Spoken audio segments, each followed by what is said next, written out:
Chapter 260. Yes, yes. I'll have to trouble Eunuch Jean to help me with everything. Yozhen will remember this. Su Yozhen appeared to be overwhelmed by the favor, but her heart was already blooming with joy. He knew that if Jining could directly request for a position, it meant that the matter was at least 70% complete. Acting as a middleman and paying 500,000 taels of silver to obtain the position of left assistant minister of the Ministry of Justice was originally planned by Yang Chendong. It was also a part of his plan. He even had to do this. Even if he couldn't obtain the position, he still had to state his request.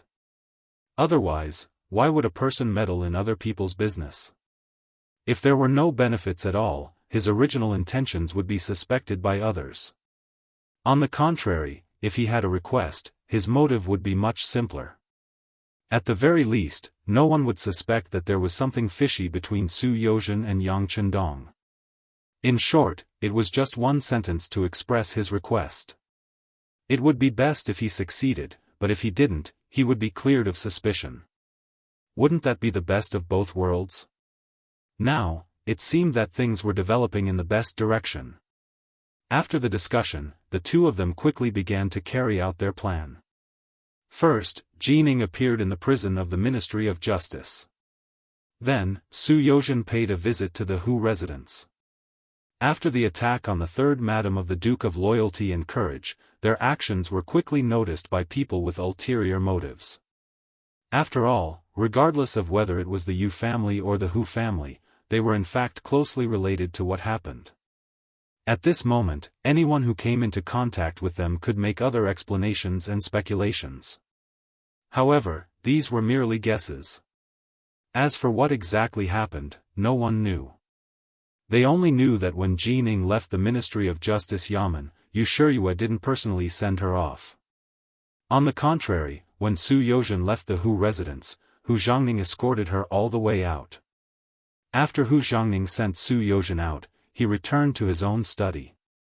His father, Hu Shao, was already seated and waiting. Father.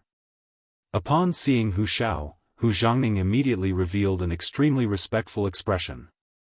It was a respect that came from the bottom of his heart. Take a seat. Seeing that his eldest son had returned to the study, Hu Shao nodded lightly. It wasn't until his son sat down on the chair opposite him that he said in a teaching tone, "Come and analyze this matter. What exactly is going on?" Wonderful. Hu Zhangning expressed his appreciation for Yang Chendong with words of praise. What kind of magic?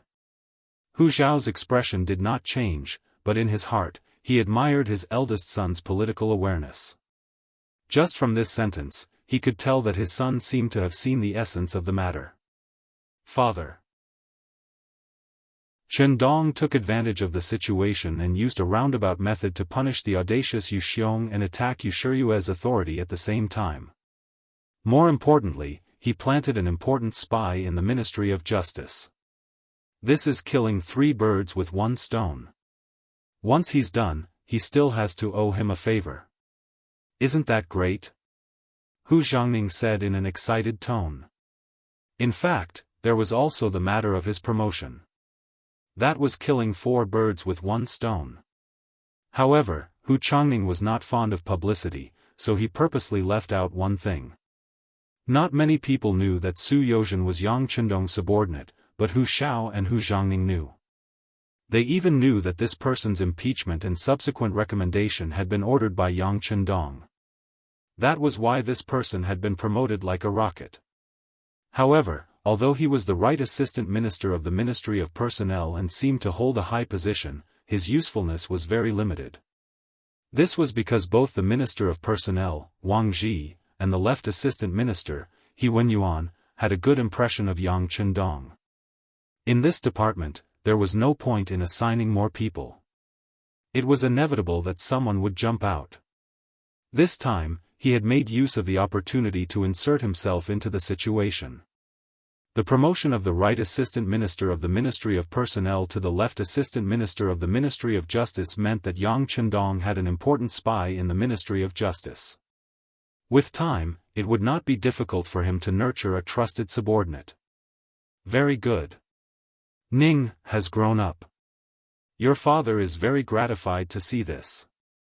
However, I don't know if you've thought about what he's trying to do. If he's just trying to protect himself, he could just be like Duke Ying and keep a low profile. However, his current actions have clearly exceeded the scope of an official. What is he trying to do? Hu Xiao agreed with Hu Zhangning's analysis. However, after living for so long and seeing so many things, he was still able to see the essence of the matter. That was, what was Yang Chendong trying to do? What was he trying to do? Hu Zhangning was also stunned by this question. That's right. If he was only after glory, splendor, wealth, and status, he should already have everything. Why was he still scheming? Could it be that he was only retaliating because Yu Xiong had provoked him this time? If that was the case, then he could have publicized the evidence he had given Su Yozhen to the world. That way, he would be able to vent his anger and take revenge. However, he had not done so. Instead, he had used this opportunity to allow Hu Zhangning and Su Yozhen to advance. This action was rather thought-provoking. Let's not talk about what Hu Xiao and Hu Zhangning had said behind closed doors. On the morning of the second day after Jining and Su Yozhen made their move, a person had come to the entrance of the Ministry of Justice to complain. He had repeatedly accused Yu Xiong, saying that Yu Xiong had stolen his wife and forced him to leave his hometown. At the same time, he had also provided a confession. The details on the confession were very detailed. There were all the necessary witnesses and material evidence. It was an ironclad case. There were many citizens of the capital accompanying the person who had filed the complaint. There were many onlookers. In an instant, the matter had become a hot topic. Even if the Ministry of Justice wanted to suppress it, they could not do so. With this new case, the treatment of Yu Xiong, who had still been abusing his power in prison, immediately changed. He was moved from a single cell to an ordinary cell. Not only were there many prisoners there, but the smell was also very unpleasant. Faced with such an environment, Yu Xiong was naturally puzzled. He shouted out his identity. My grandfather is the Minister of Justice. How dare you treat me like this? It would have been better if he had not said this. As soon as he said this, the prisoners in his cell looked at him with even more ferocious gazes. Some of these people had been wronged and had not been able to find an outlet to vent their anger. Yu Xiong's shout was equivalent to giving them a chance to vent. How could they let go of this opportunity? They would first give him a good beating. In just 3 days, the dust had settled on Yu Xiong's case. Even Yang Chendong had not expected that Yu Xiong would confess many things that no one knew about when he was being tortured by the Ministry of Justice. Among them, there were 3 women who had died at his hands. Because he had done it secretly and had thrown their bodies into the river after the incident, they had sunk to the bottom of the river, so that no one knew about it. Now, the spineless Yu Xiong saw that no one was shielding him. Unable to bear the punishment, he had confessed everything. Originally, he had thought that the punishment would not be heavy enough to sentence Yu Xiong to death. He had even needed Ling Feng to secretly take action. But now, with these 3 lives, the newly appointed left assistant minister of the Ministry of Justice, Su Yozhen, immediately sentenced them to death. Once this matter was out, the people of the capital all clapped and cheered. While they rejoiced at the end of the evil tyrant's life, they also sighed at Minister Yu Shiyue's impartiality and Lord Su Yozhen's righteousness in punishing evil. Yu Xiong was dead. He had died on the execution ground. However, Yang Chendong had already thrown this matter to the back of his mind. In his eyes, Yu Xiong was just an ant. Killing him was not enough to make him feel any pride. However, with this person's death, it was likely that other people who wanted to harm him would have to think twice before acting. They would have to think about how tough their necks were and whether they would be able to escape death after making a move. Yu Xiong's matter was just a small interlude. He was the kind of person who sought his own death. Yang Chendong's current focus was on the Yang Family Academy and the construction of the Great Ming's new army. After receiving the 2 million taels of silver, Shiheng and Jining each embezzled 300,000 taels of silver. After adding in the demands of the various officials, they only had 1 million taels of silver. However, this 1 million taels of silver was enough for them to build a standing army of 150,000 people, 3 firearm battalions of 15,000 people, and an artillery battalion of 2,000 people. 1 million taels of silver was enough to accomplish these things. It was all thanks to the Ming dynasty's military household system. As the saying went, once a person entered a military household, they would be a military household for generations to come. In other words, once a person was recognized as a soldier, their sons could only be soldiers and their daughters could only marry soldiers. It was also this measure that ensured that the number of soldiers in the Great Ming dynasty's army was always maintained at a very high level. There were articles that recorded that during the Great Ming dynasty, the standing army in the country was always more than 1.5 million people. Among them, the military household system played an important role. Looking at the information sent to him by the Security Bureau, Yang Chendong knew that the road ahead was full of thorns. Disregarding everything else, just the large number of soldiers was not easy to deal with. They were all Han people, and they were all from the same ancestor. Could he bear to kill all of them? Not to mention, he did not have the ability to do so right now. Yang Chendong wanted the Great Ming dynasty to become the center of the world and the Great Ming dynasty's civilization to become the ancestor of human civilization. In the future, no matter where a Han person went, they would be respected and looked up to by others. This would require the support of countless people, and they would definitely not allow a major event like internal strife to happen. However, there were some things that did not depend on one's own will. When someone hated you and wanted to kill you, it was not something that could be resolved just by giving them some benefits.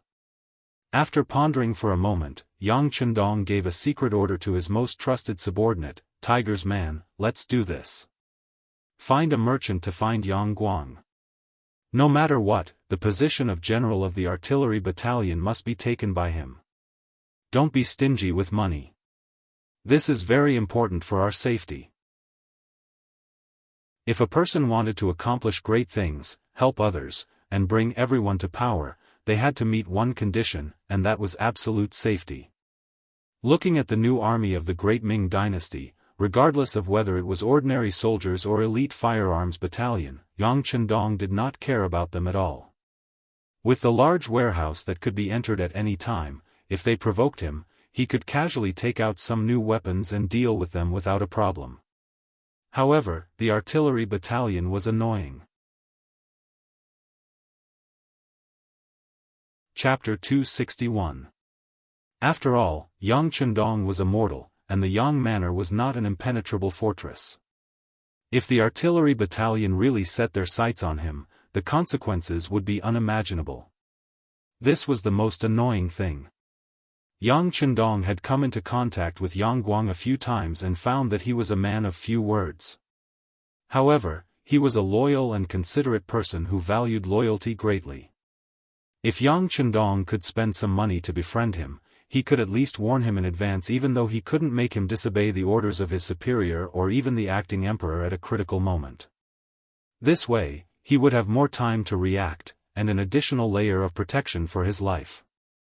Tiger's mane nodded after receiving the order. Young master, don't worry. I'll go to the security bureau and find a clever person to disguise himself as a wealthy businessman to support Deputy Commander Yang. But young master, our men have discovered that Guard Captain Ike Shang is wantonly moving through the capital. I've heard that he spent a large sum of money, and our men have learned that he's already heading for the sea. It seems like he's planning to return to Japan and get reinforcements. Young master, do you want us to intercept and kill him on the way or inform Commander Gao Xiong and have him take care of the problem at sea? No need. Let him do as he pleases. Also, inform Gao Xiong and tell him not to make things difficult for the messenger. If it's necessary, you can say some words of support, but don't take any practical actions. Speaking of this issue, Yang Chendong's face regained its indifferent smile. Because of Junko, Ikegami Yuki failed in his pursuit, and the head of the diplomatic mission, Aoki Yuki, was held accountable and imprisoned in the Ministry of Rights.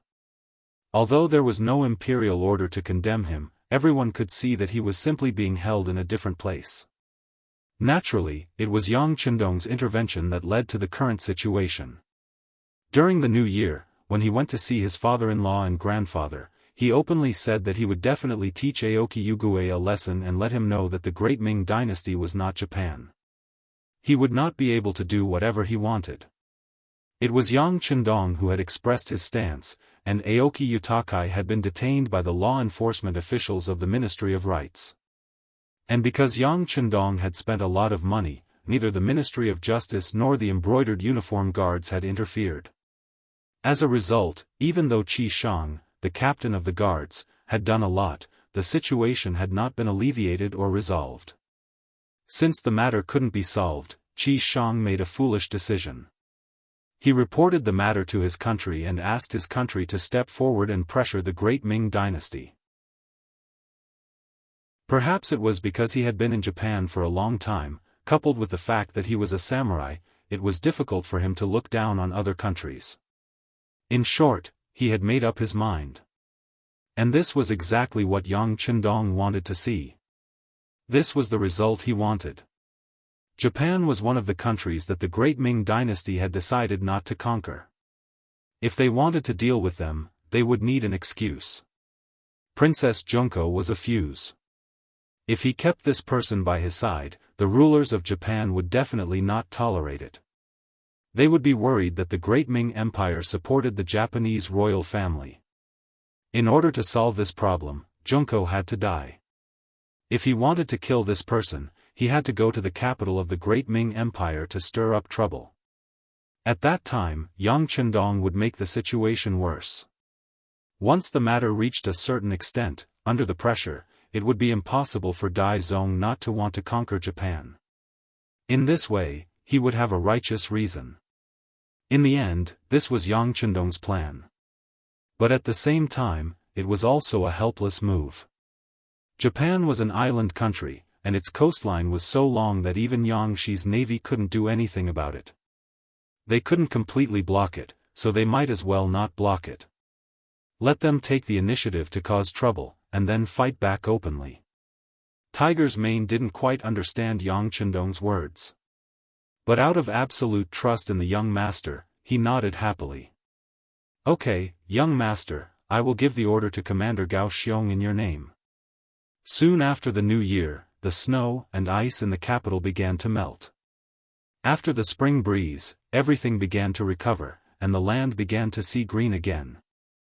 The weather became warmer and warmer, and the people in the capital began to take off their winter clothes. They changed out of their bulky cotton robes and walked on the streets. The endless stream of people indicated the prosperity of the great Ming Empire. As the mercenaries and the Walla established trade at the border, all kinds of novel things appeared, which opened the eyes of the people of the Walla. While they enjoyed life, they put down their sharp weapons, and it was a scene of harmony. When the border was stabilized, the situation in the capital would naturally be stable. The merchants were busy making money, and the farmers were busy with the New Year's spring plowing. Especially with the appearance of the hydraulic wells, they saw the hope of a bumper harvest. The officials were also busy with their own government affairs. Those who wanted to be promoted were thinking of ways to get promoted. Those who wanted to make money were thinking of ways to make money. Even the emperor of the great Ming dynasty, Zhu Qiu, was busy training the army and managing the country's affairs. Some officials who had similar ideas to him were promoted. Some stubborn officials were either left idle or demoted. The power was slowly gathering in his hands. Yang Chendong observed all these changes as if he was an outsider. Other than reading the intelligence sent by the Security Bureau every day, he spent most of his time teaching the students of the Yang Family Academy. After nearly 2 months, more than 60 people were eliminated from the original 101 people, and only 2/5 of them were left. Among the people who left, some of them couldn't keep up. Originally, they wanted to use the name of the Duke of Loyalty and the East Marshal to fish in troubled waters and make a name for themselves. Then, with the title of this person's student, it could be imagined that it would be much easier to mingle in the officialdom. There were also some people who really had the idea of learning. After all, the person who could make such a majestic poem like Snow of the Yang Family Village must have great strength. But when they really learned it, they knew that he taught more about numbers, physics, chemistry, and science. And in the big environment where only Confucianism was respected, these were nothing more than heterodox methods, and it was difficult to be recognized by the orthodox. Since they couldn't be recognized, they simply stopped learning. The third part of the people who left were those who didn't have enough IQ or couldn't bear the hardships. This was because the Yang Family Academy required students to run every day and stand in military posture.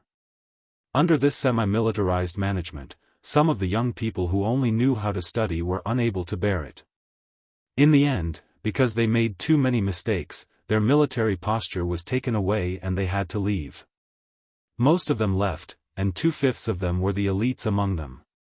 Among them, young Chendong did find a lot of good seedlings. While he carefully observed, he also guided them according to their individual advantages, making the learning atmosphere of the people who stayed very high. It was worth mentioning that Junko actually relied on her own ability to persist until now. Originally, Yang Chendong accepted Junko as a student because he wanted to put her in his sight. After all, he still needed her in the future, so he casually accepted her.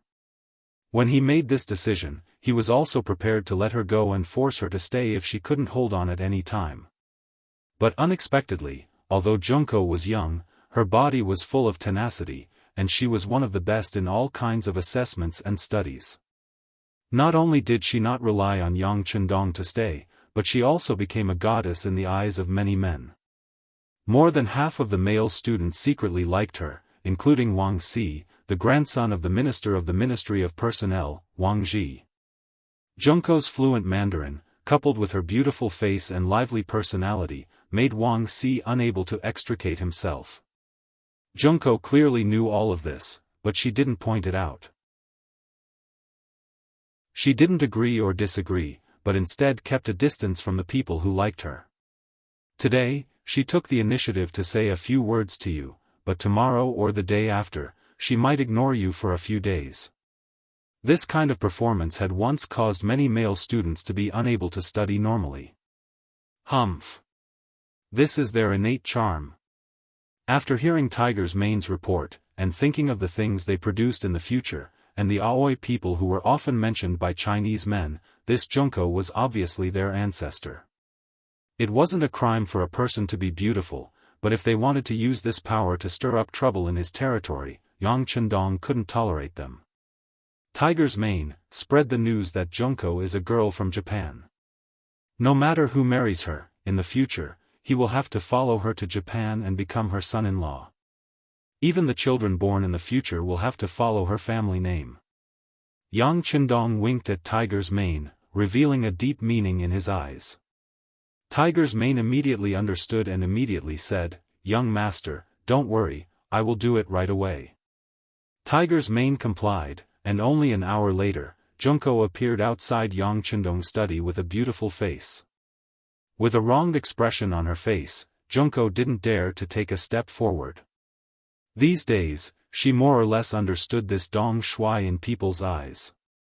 This person seemed to be very kind, but he had a sense of propriety and bottom line when doing things.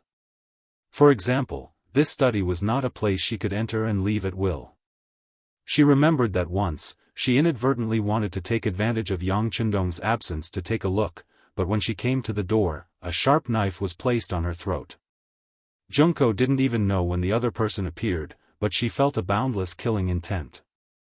Under this kind of killing intent, she was afraid.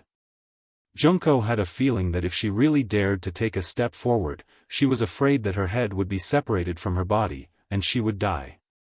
After that incident, Junko became a lot more well-behaved. She also had a clearer understanding that Dong Shui, who always had a smile on his face, was not only the idol of many women, but also a demon who killed without batting an eyelid.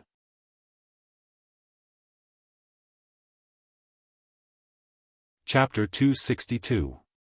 Logically speaking, after knowing that he was a devil, the most important thing to do was to leave.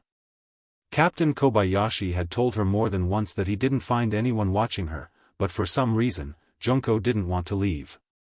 Whenever she was about to make the decision to leave, Yang Chendong's smiling face would often appear in her mind, and that smile would make her linger back and forth. So she always found various reasons to persuade Kobayashi and herself to stay in the Yang family manor and the Yang family academy day after day. Staying in the Yang family academy was the happiest time of Junko's life. Here, she not only enjoyed equal treatment with everyone, but also didn't have to pay attention to any rules when interacting with people.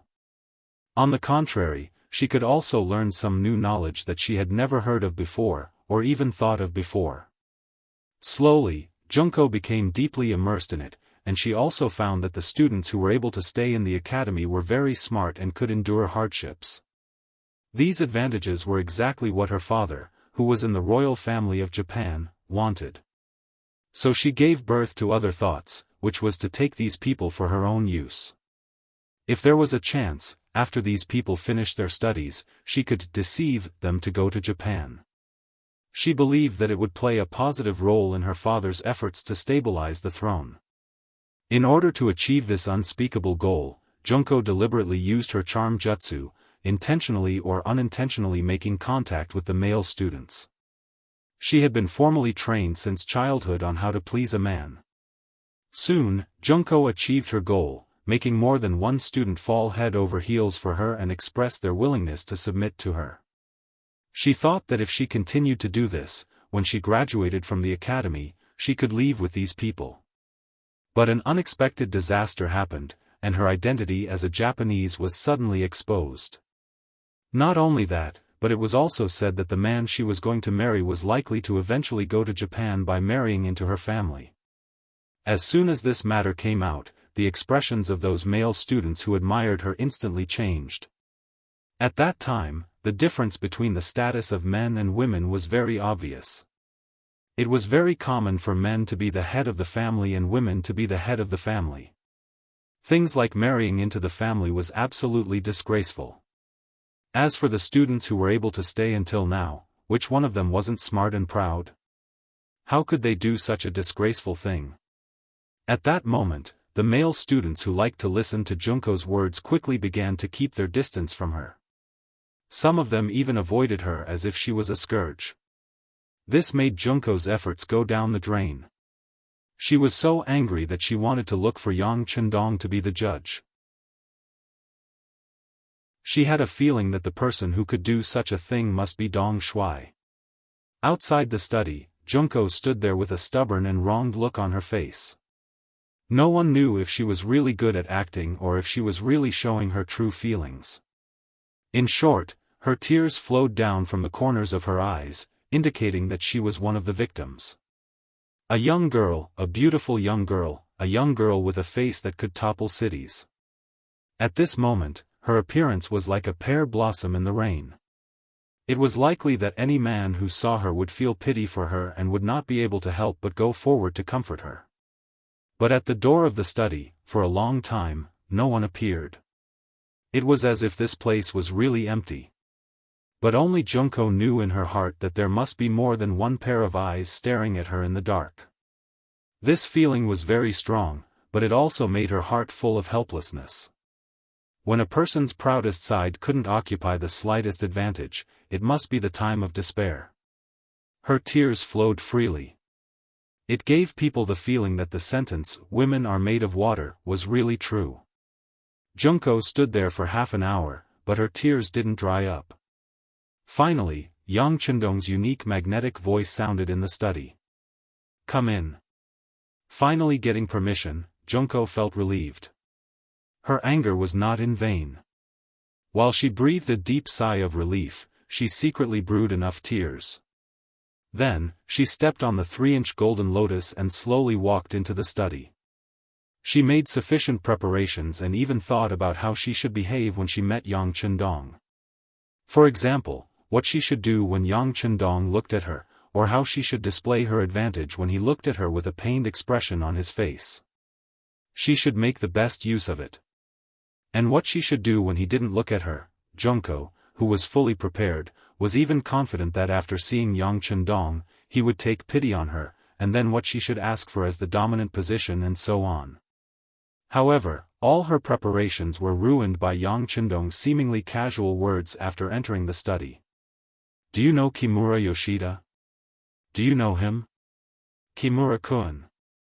As soon as she heard this name, Junko's body trembled, and then she threw all her previous preparations to the back of her mind.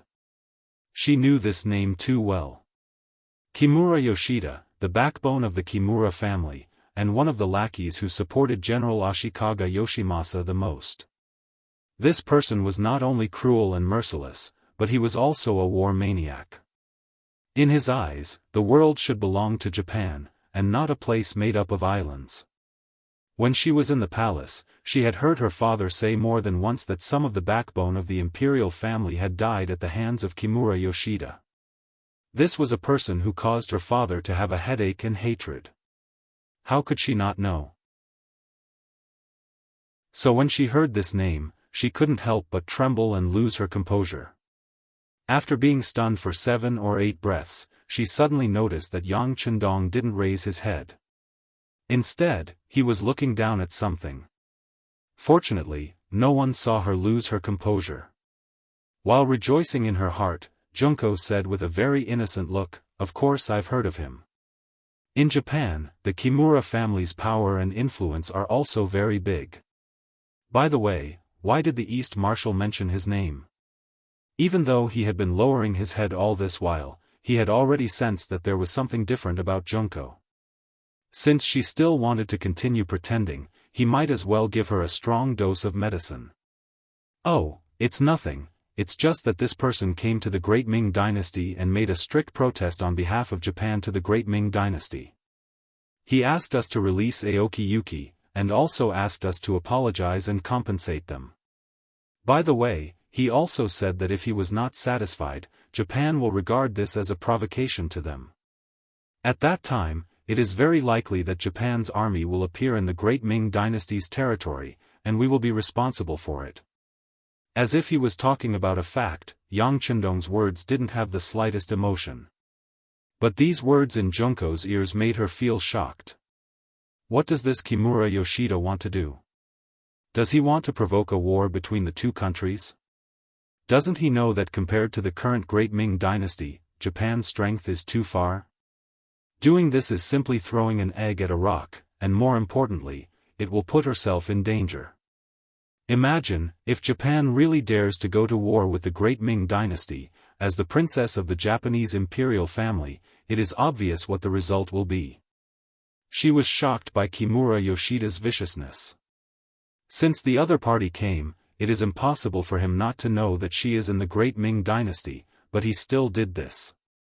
It is clear that he doesn't want to let her live well, and even wants to kill her.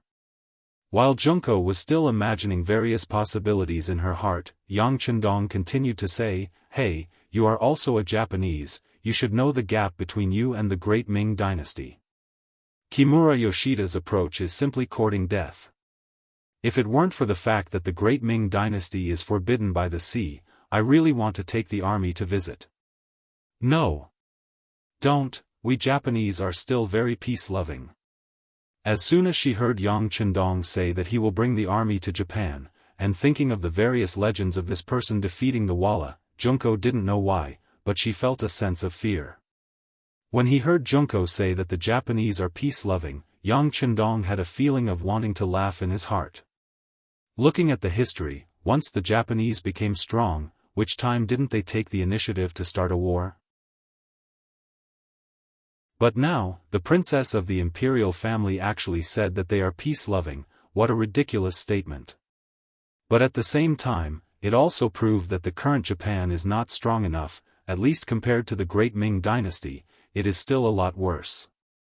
While laughing in his heart, Yang Chendong was calm on the surface. "Oh. Miss Junko is a peace-loving person, this is very good. It is a pity that you are only born in a merchant family, you can't represent Japan. After pointing out that Junko's identity is too ordinary, her words naturally can't be trusted. Junko's face changed greatly. At this time, she suddenly wanted to confess her identity, but this thought just flashed through her mind, because she knew that if Japan really did something bad to the great Ming dynasty, once her identity was exposed, it would be extremely dangerous, and she might even be immediately arrested by the great Ming dynasty's army. Her identity can't be exposed, for Yang Chendong's words, Junko can't refute. She can only stand there and ask with a cautious attitude, I don't know what your emperor and ministers think about Kimura Yoshida's proposal? Normally, it was a bit inappropriate for Junko to ask such a question. Yang Chendong didn't have to say it to her, but this was originally part of the plan, so Dong Shuai showed that he didn't object and said, on this issue, the emperor and the minister's views are not unified. Some people are really frightened by Kimura Yoshida's words. You also know that the great Ming dynasty's territory is vast, and the coastline near the sea is extremely long, so it is impossible to be vigilant everywhere. If Japan really attacks in places where we are not prepared, it will be a real headache, so some ministers propose to release the former head of the envoy, Aoki Yuki, and hand you over.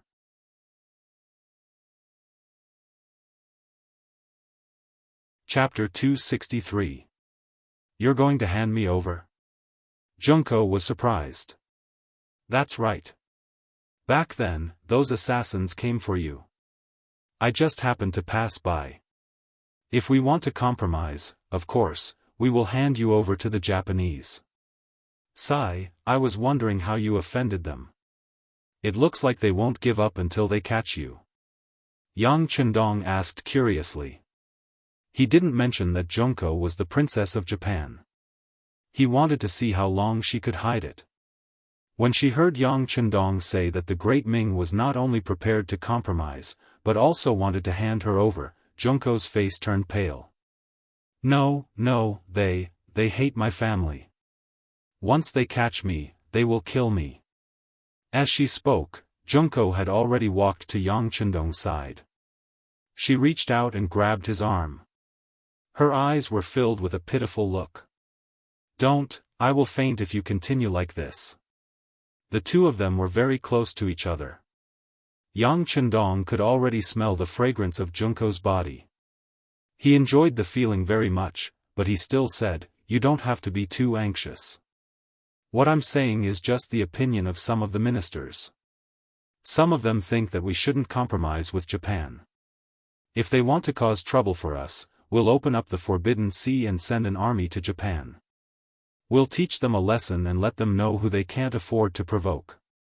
When Yang Chendong said her father's name, Junko's face changed.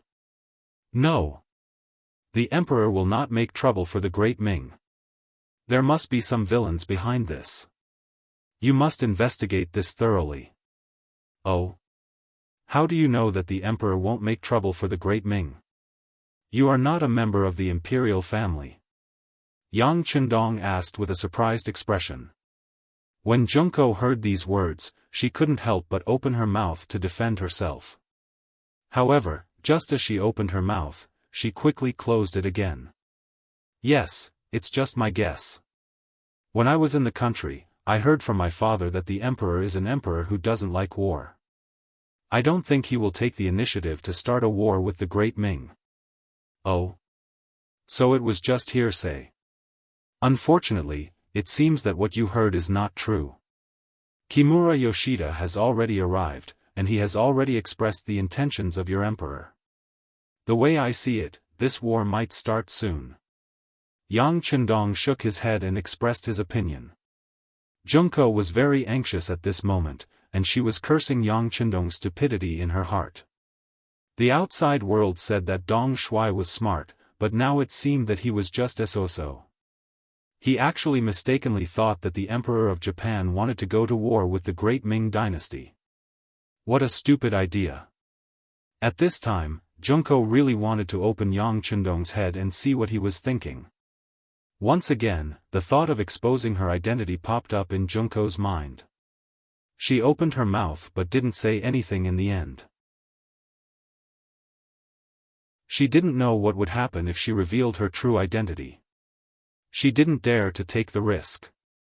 On the contrary, she believed in herself more. She decided to leave Yang village immediately and find a way to go back to Japan to see her father. Kimura Yoshida's coming to the Great Ming Dynasty was simply a conspiracy to overthrow the royal family.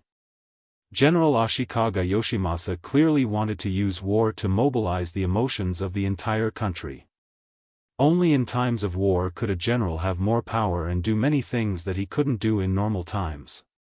Junko originally wanted to ask who revealed that she was Japanese, but because of the appearance of Kimura Yoshida, she was no longer in the mood to care about these trivial matters.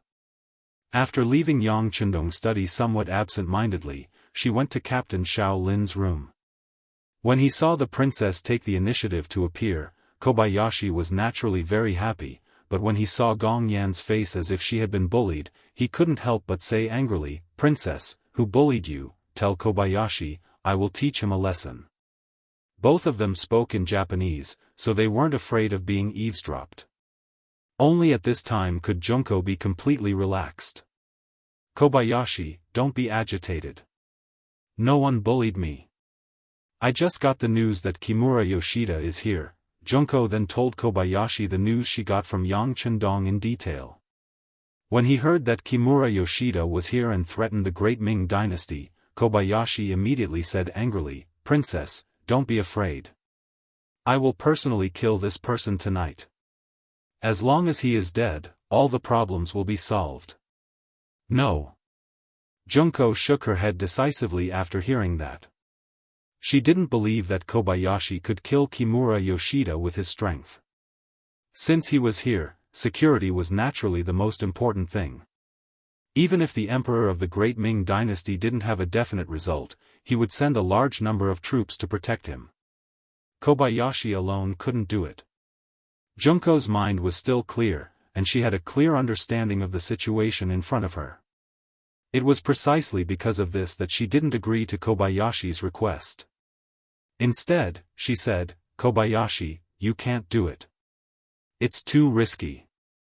This princess has decided that you will protect me and leave here. Then we will find a boat to leave the Great Ming Dynasty and return to Japan. I will tell everything to my father. Then he will have a way to solve the current situation," Junko said firmly. She decided to leave Yang village and the Great Ming Dynasty, not because she was afraid of death, but because she didn't want to see Kimura Yoshida's conspiracy succeed. She needed to tell her father about it. She couldn't let him be kept in the dark. In the study, Tiger's Mane quietly entered and came to Yang Chendong. He whispered, "Young master, Miss Junko went to find Kobayashi and now she has returned to her room. Our people have noticed that Kobayashi has gone to bed. It's daytime now, and he's already sleeping. It seems that he wants to take action at night. Hehe, what do you think?" Yang Chendong smiled. This Junko was a decisive person. It was a pity that she was a girl. If she was a boy, the future of Japan would be in her hands. Yang Chendong guessed that there would be a lot of changes. "Young master, don't worry. She can't run away." Tiger's Mane patted his chest and promised. He had to stay in Yang village every day. Although there were a lot of things to do, he rarely had the opportunity to do it. Now that there was finally someone who wanted to test his sword, how could he not be excited? Jingcheng, Ministry of Rites Yamen. Kimura Yoshida, who was not tall and had a standard Japanese beard, walked out of the Ministry of Rites Yamen accompanied by Ikegami. As he walked, he grumbled. It could be seen that he was very angry at this moment. "Kimura-kun, please calm down. The Ministry of Rites' attitude has always been bad. All of this is related to the Duke of Loyalty." Ikegami saw the murderous look on Kimura's face. He was afraid that he would be implicated, so he quickly targeted Yang Chendong. "Baka! Who the hell is that Duke of Loyalty? How dare he be the enemy of Japan? Does he want to die? And Ikegami, you really disappoint me. The country spent so much effort to cultivate you. Why can't you deal with a Han? Kimura Yoshida was indeed full of anger, and this time, he vented all his anger on Qi Shang. Sigh. Ikegami quickly bowed his head and admitted his mistake. The concept of hierarchy in Japan was very strict. As a subordinate, he must unconditionally obey the orders of the superior. Even if he knew that it was wrong, he had to carry it out. Obviously, the Great Ming Dynasty's system was far inferior to Japan's. Seeing that Ikegami's attitude was good, Kimura Yoshida's face was not as serious as before. Let me ask you, is the princess still in Yang village? Yes, we have been watching outside, but we didn't see her come out. Ikegami nodded his head vigorously again and replied. Very good, tonight, we will catch the princess and massacre the Yang village. Kimura Yoshida's face showed a ruthless expression. When he thought of the beautiful and young face of the princess, his whole body couldn't help but tremble. It was a precursor of excitement. Kimura-kun, please reconsider. When Ikegami heard that Kimura Yoshida was going to attack the Yang village, for some reason, Ikegami thought of the omnipresent mysterious gun that night. That was the first time he felt fear since he became a samurai. In fact, in his mind, there was nothing that could stop that advanced firearm at the moment. Seeing Ikegami's expression, Kimura Yoshida said with a look of disappointment, "What's wrong? Are you afraid? Ikegami, what you have done is a disgrace to the samurai of Japan."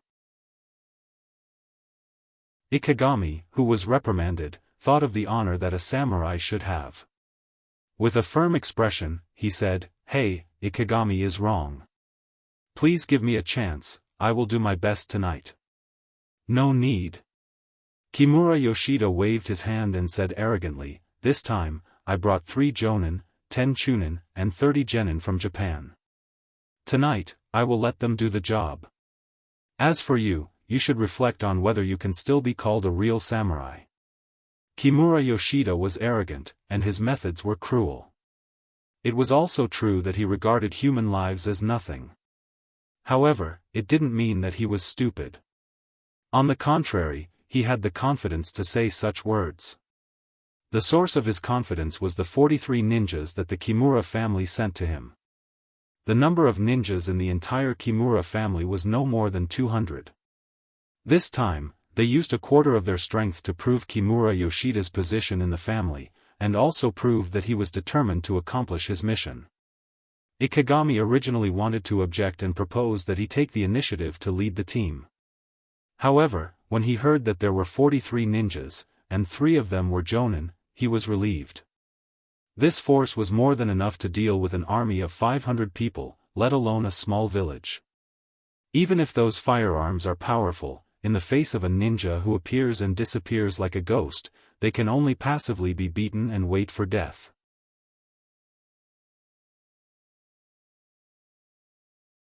Chapter 264. At the back door of the courtyard where the Japanese diplomatic mission was staying, the waiter who came to deliver their meals as usual was suddenly asked to serve more than a dozen jars of high-concentration wine.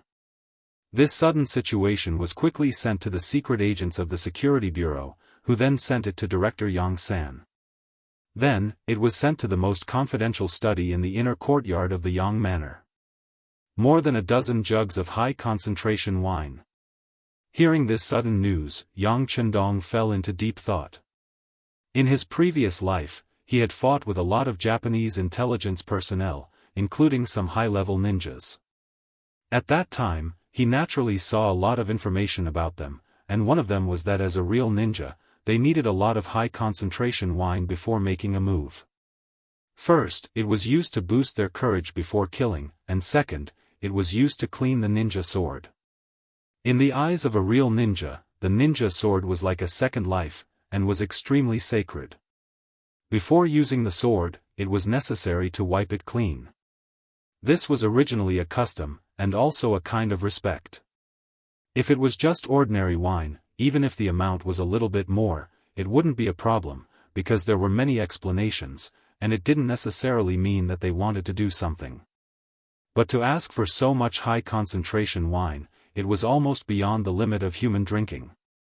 Under such circumstances, Yang Chendong couldn't help but think about it. In his mind, some of the history of ninjas came to mind. It seems that at this time, ninjas were very popular in Japan, and even many big families would train and cultivate ninjas from childhood.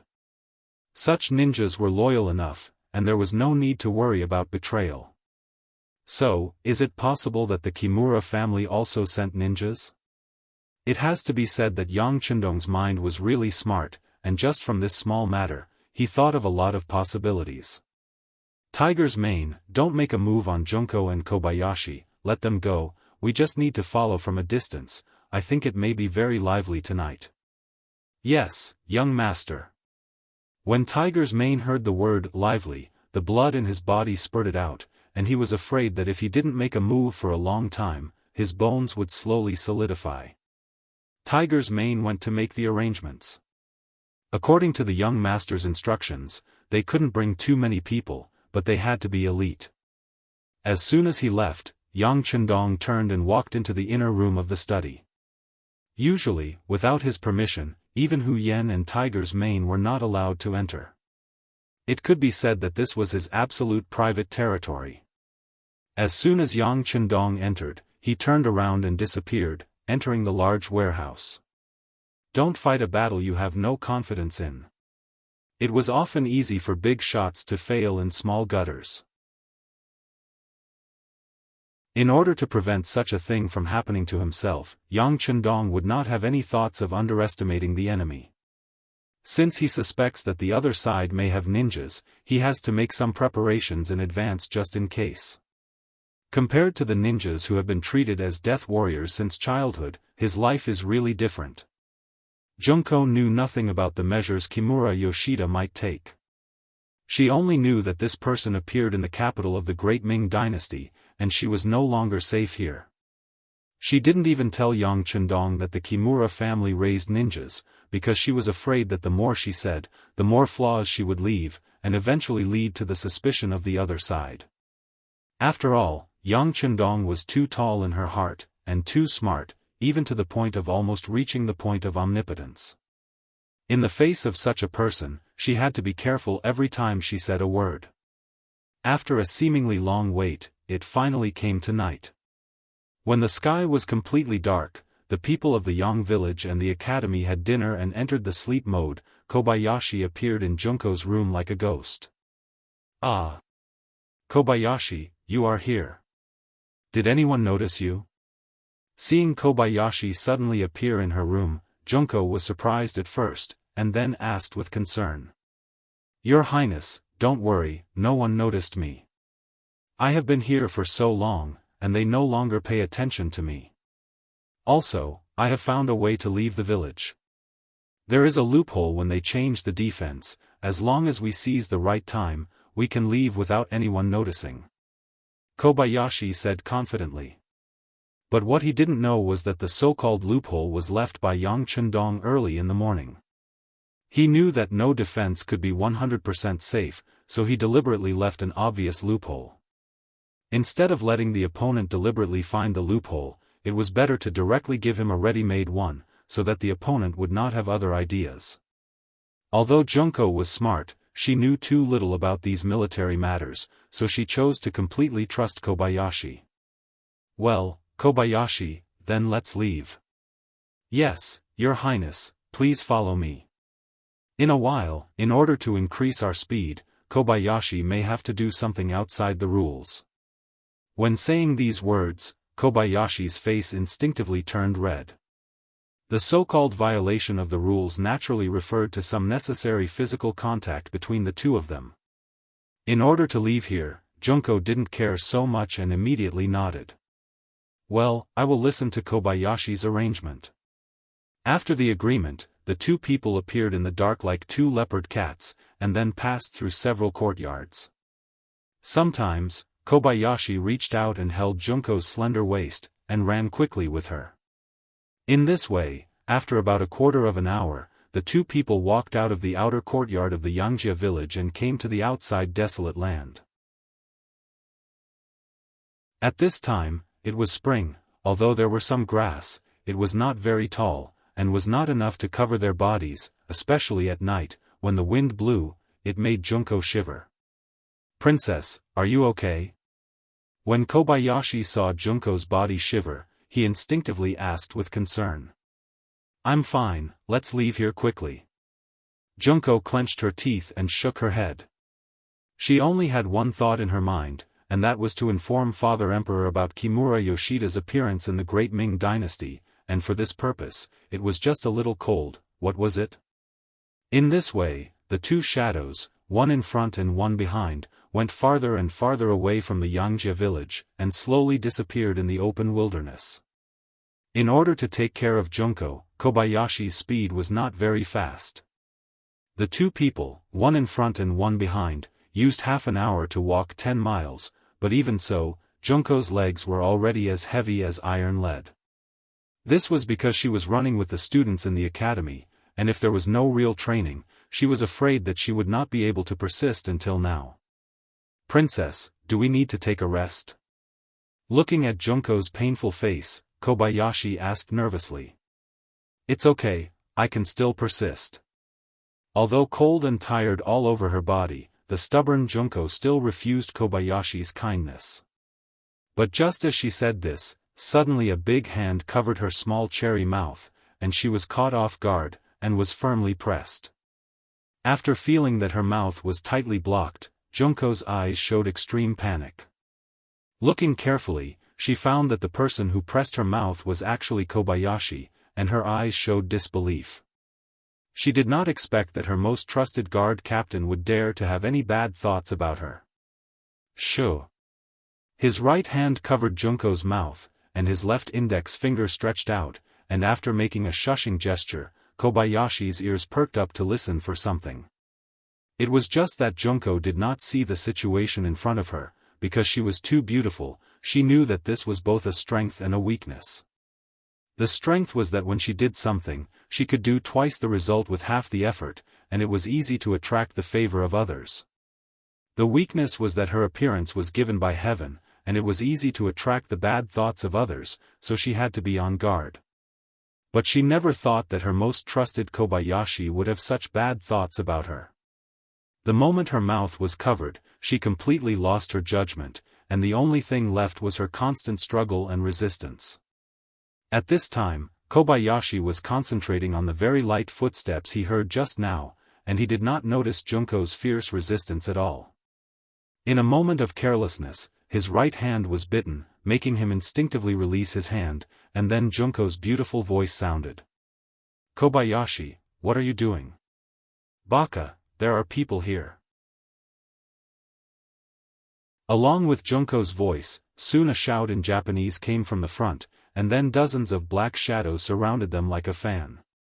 "Not good, it's an assassin." The pain made Kobayashi shake his right hand, and then the dangerous situation in front of him made him grab Junko's hand and turn around to escape. At this moment, Junko also saw the shadow in the distance with the help of the faint moonlight. She finally knew that Kobayashi didn't have any bad intentions just now, but had discovered something. She immediately regretted it, and her feet naturally turned around and ran quickly under Kobayashi's tug.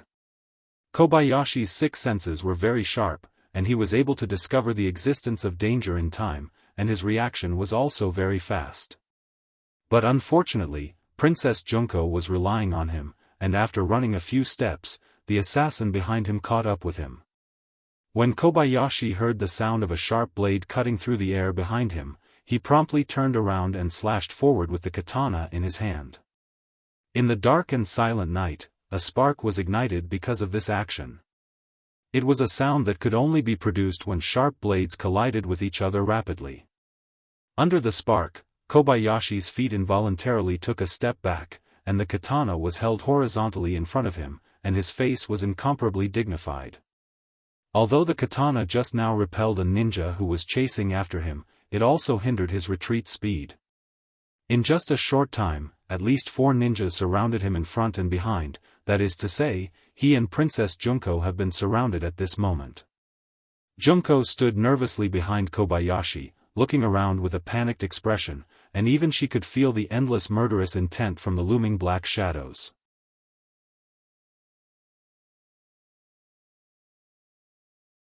Chapter 265. Kobayashi, are we unable to escape? Junko's voice was filled with despair. Princess, don't worry. As long as Kobayashi is alive, I will never let anyone hurt you. Kobayashi didn't answer the question directly, but said with determination. Well, maybe this is the will of God. Kobayashi, you don't have to worry about me.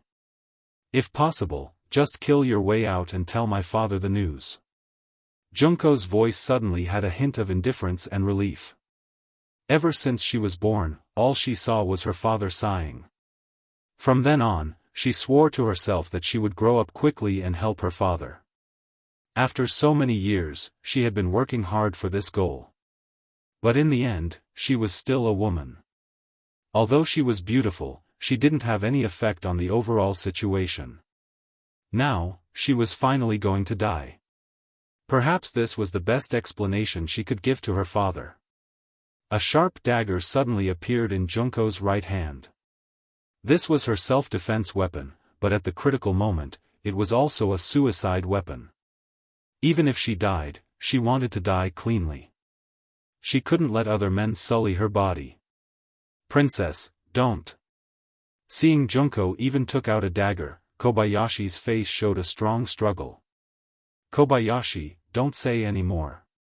Even if I die, I won't let others have me. You don't have to worry about me. Just rush out. That way, I can die in peace. Junko seemed to want to let Kobayashi rest assured. She decided to end her life in advance. While speaking, the dagger was already moving towards her neck. The dagger was a gift from the Japanese imperial family. It was one of the tributes sent by others. Naturally, there was no problem with its sharpness. As long as she moved it towards her neck, everything would be over. At this moment, there was a trace of a smile on Junko's face. She seemed to have seen the beautiful door of heaven open, and the angel was waving to her. Bang! Just as the dagger was about to reach his neck, when the distance was less than 10 centimeters, a crisp gunshot rang out. It was so crisp and ear-splitting in this silent night. After the gunshot, the dagger was directly hit. The powerful impact directly shook Junko's right hand, and the dagger naturally fell to the ground. You are my people. This young master didn't agree, so you can't die. Along with the gunshot, a masculine voice sounded. And from the direction of the voice, a group of mercenaries holding torches appeared behind Junko and Kobayashi. It's the East Commander. Upon hearing this voice and seeing this scene, Kobayashi couldn't help but exclaim. In the past, he hated Yang Chendong very much, because this person had stolen the heart of his goddess. If it wasn't for his lack of strength, he would have assassinated Yang Chendong long ago. But now, his thoughts were completely different. At this moment, Yang Chendong's appearance was undoubtedly a savior who could save his goddess from the hands of death. Even Kobayashi was so excited, let alone Junko.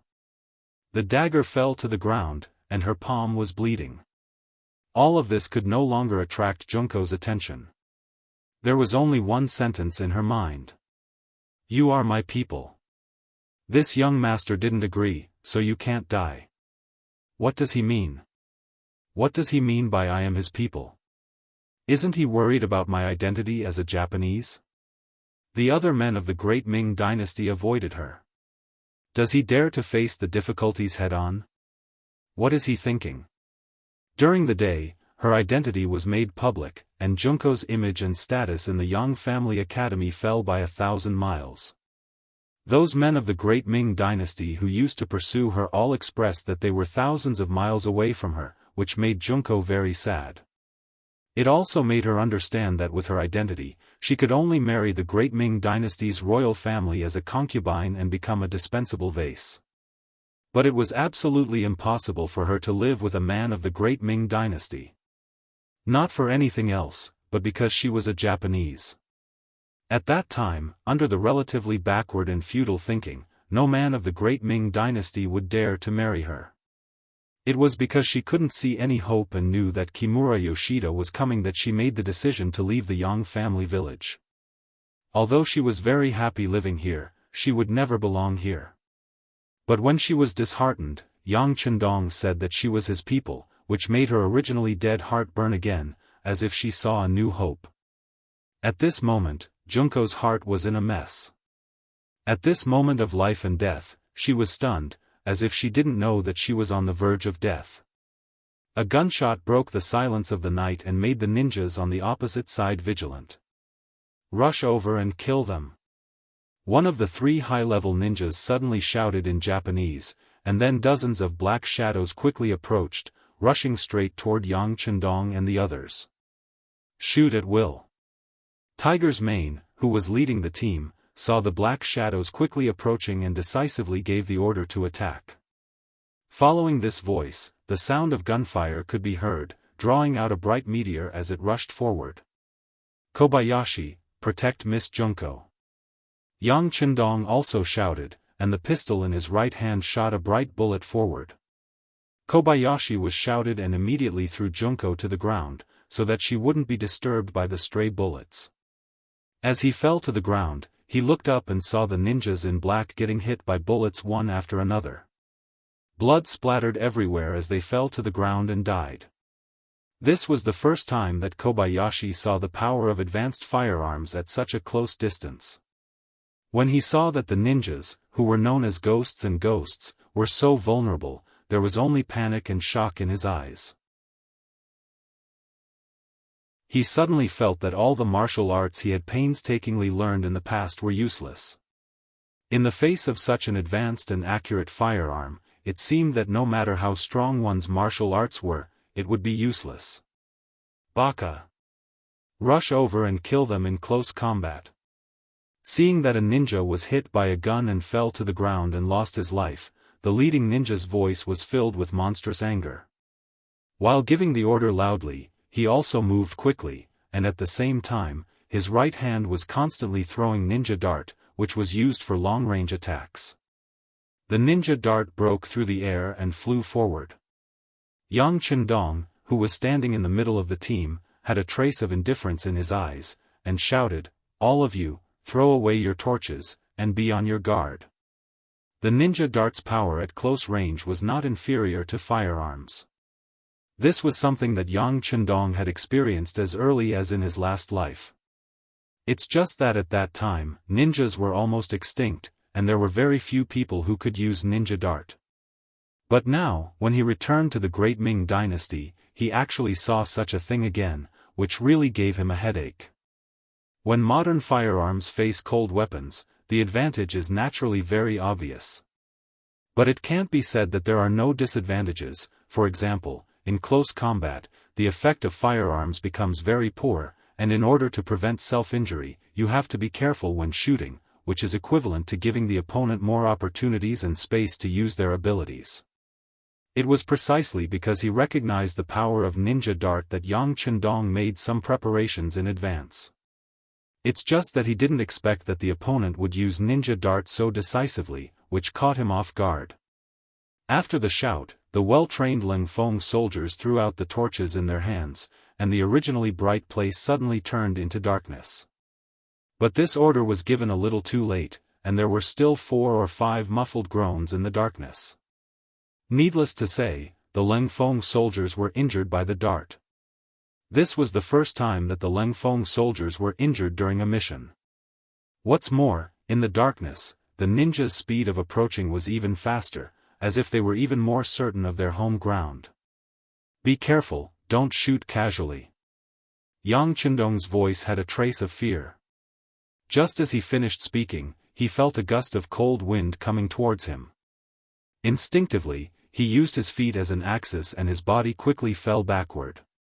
But just as his body leaned back, the wind from the blade brushed past his body.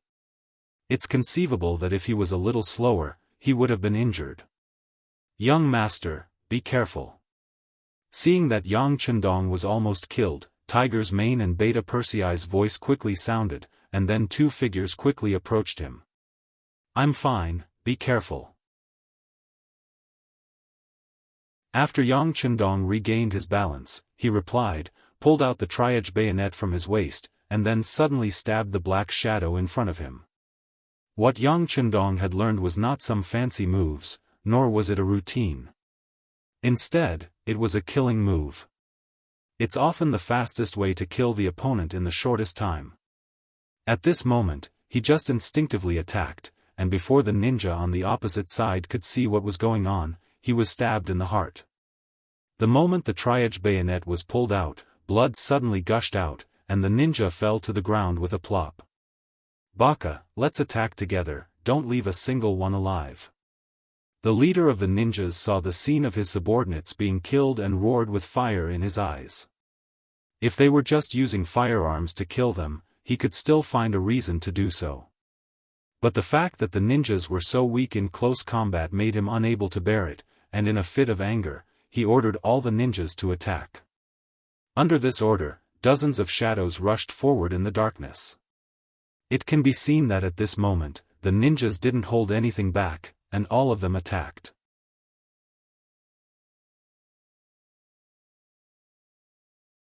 Chapter 266. Good timing. Seeing that the number of enemies had increased, Yang Chendong wasn't anxious, instead, he was happy. He seemed to have been waiting for this moment. "Tiger's mane, use the flash bomb." As soon as the words fell, a dazzling pure white light flew into the air, and then the entire area was illuminated as if it was daytime. The sudden appearance of this light in the dark caught everyone off guard. The ninjas who were rushing over didn't even have time to react to what happened. They only saw the light in front of them, and in an instant, they had a feeling of blindness. It was at this time, Qiu V's first guard team emerged from the layers of protection of Leng Feng. When they appeared, each of them held a 9mm assault rifle. The Type 95-5. 8mm light machine gun is the light machine gun of the Type 95 squad gun family. It and the Type 95 automatic rifle form the squad gun family, and now it is gradually being equipped to the army. The automatic parts of the gun family are all universal, and a large proportion of the parts are universal between rifles and light machine guns. The gun uses a holdless structure. The automatic mode is pneumatic type, and the head rotates and locks. It can fire single and continuous shots. The ammunition is supplied with 30 rounds of plastic magazine and 75 rounds of rapid reloading drum. The mechanical aiming device is a keyhole type. It is equipped with a muzzle device to reduce noise and flame. Caliber, 5.8mm, muzzle speed, 970 meters per second, gun weight, 3.95 kilograms, gun length, 840 millimeters, bullet capacity, 75, effective range, 600 m. The gun weighs 3.95 kilograms, excluding the drum, the gun is 0.84 m long, the effective range is 600 m, and the gun is supplied with 75 rounds of ammunition. This is the killing weapon that Yang Chendong prepared after entering Daikara. As everyone knows, ninjas have always been very fast. They are so fast that when they run, they can burst out the limit of the human body, and they can even create afterimages. Facing this kind of speed, it is very difficult to catch them just by relying on the Type 95 single shot. The flash bomb's element of surprise can indeed provide a suitable opportunity for Leng Feng to make his move. But if he doesn't grasp it well, this kind of opportunity will be wasted. The enemy will be prepared, and it will be even more difficult to achieve the element of surprise. Yang Chendong was thinking about how to seize the opportunity when there was one. Therefore, Class 95's machine gun was brought out. It had 75 bullets and a firing speed of nearly 1,000 meters per second. Very few people could survive such a firearm. Therefore, the on-duty machine gun was taken out, and along with the sound of gunfire, a series of continuous gunshots rang out. The oncoming ninjas in black clothes were like wheat fields blown by a strong wind, like chives cut by a sharp knife, crazily falling to the ground. The instant they fell to the ground, blood burst out from their bodies. In the end, each and every one of them fell to the ground with an unwilling expression. Genin and Chunin were caught off guard. None of them were spared. They became live targets and were shot to death. On the other hand, the three Jonins reacted very quickly, and because they were hiding behind the other ninjas, when facing the machine gun fire, only one of them was hit and fell to the ground and died. The other two were lucky enough to survive, and at the same time, they rushed to Yang Chendong's location. This time, they came to receive two missions. The first was to snatch the princess, Kohara Junko. The second was to kill Yang Chendong, the Duke of Loyalty. Being surrounded by so many people, it was impossible to snatch the princess away. They could only try their best to complete the second mission, which was to kill Yang Chendong. Even if they died, it would be worth it. Kid, you're courting death. Seeing that the ninjas were still unwilling to give up and wanted to threaten the young master, Tiger's Mane and Beta Persei shouted respectively and faced the two ninjas. With them here, they would never allow anyone to harm the young master. Hu Mang took a few large steps forward and blocked a superior ninja. He pulled out the Ben Edge Army Thorn from his body and faced the ninja blade that also seemed to be sharp. The moment the two of them met, the sound of metal clashing could be heard. The other members of the Cold Front could only see dazzling lights and shadows. On the other side, Beta Persei also blocked another Jonin with his strong and tall body. It's just that he was not used to using weapons. When facing the sharp ninja's sword, he could only take step by step back and look for the opponent's flaws to counterattack. After retreating 5 steps, Yang Er stretched out his long arm, wanting to take advantage of his long body to snatch the ninja sword from his opponent. But at this time, the situation suddenly changed. The Jonin who was in front of him suddenly disappeared without a trace. Ninjas were very fast, and this was the first time Yang Er came into contact with them, so when he found that his opponent was gone, he had a bad feeling in his heart, and the first thing he did was to look at his young master's position. And the worrying scene was playing out. The Jonin who had just disappeared had already come in front of Yang Chendong and handed the ninja's sword forward.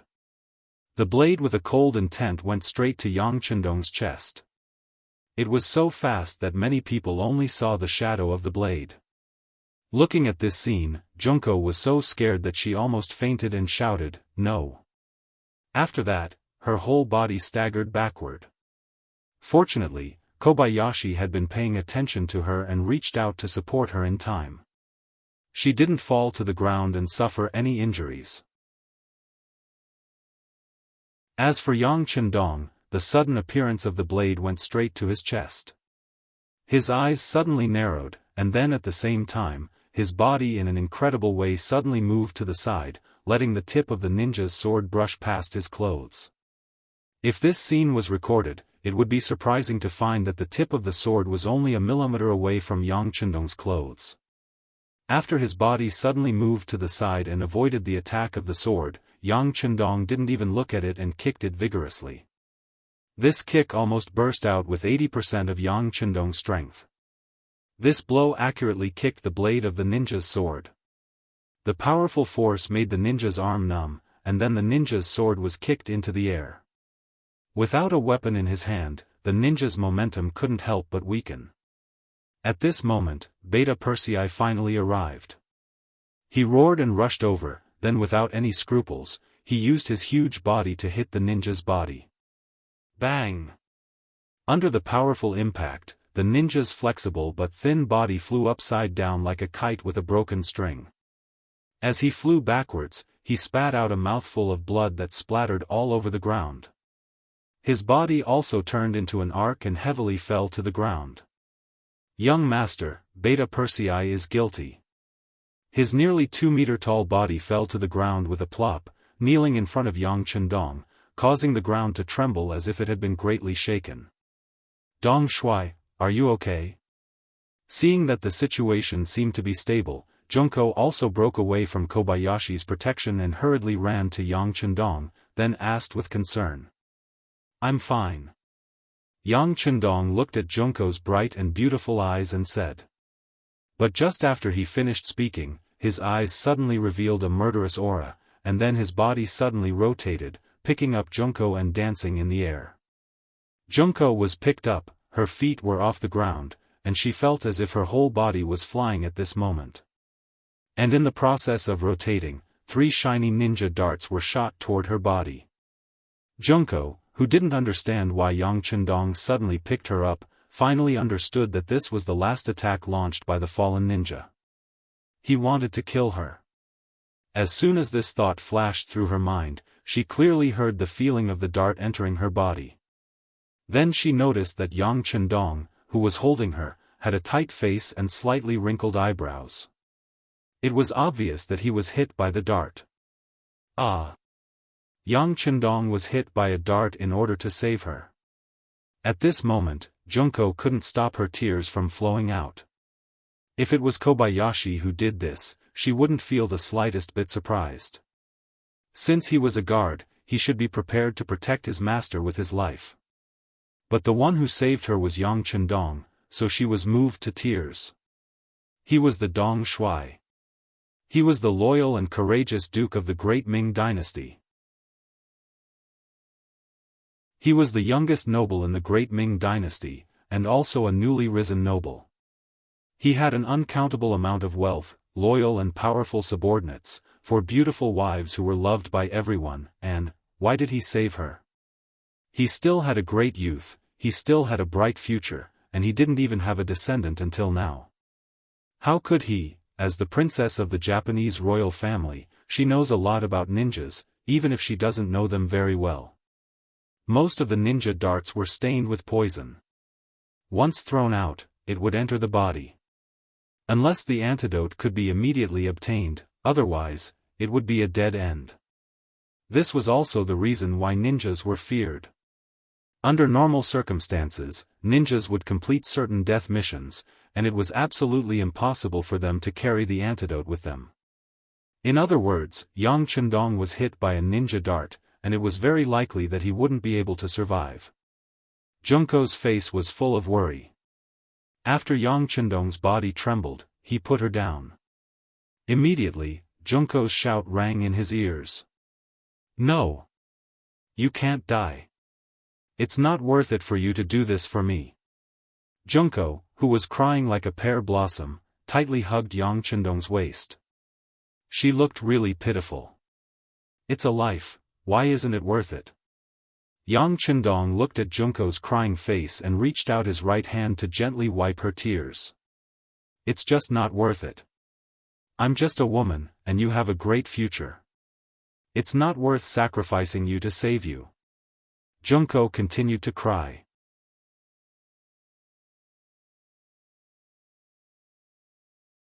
Chapter 267. No. You are not a woman, you are a very beautiful woman, a woman who can make people's hearts beat. Yang Chendong looked at Junko's big eyes and said softly. You like me? Junko suddenly understood something, and looked at Yang Chendong with a hint of gentleness. Yes, do you like me?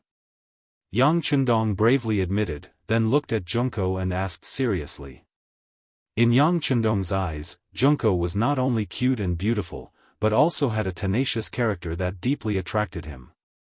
Especially when he knew that this woman learned a lot of knowledge and suffered a lot of unimaginable pain in order to strengthen the Japanese royal family, he felt even more distressed. Such a beautiful girl should be protected, instead of fighting like a man, or even risking her life. Junko didn't know how to answer for a moment, and her eyes flashed with a hint of panic. She was taught from a young age that she couldn't easily like a person, because she had a very important mission, and before she completed her mission, she couldn't easily say the word love.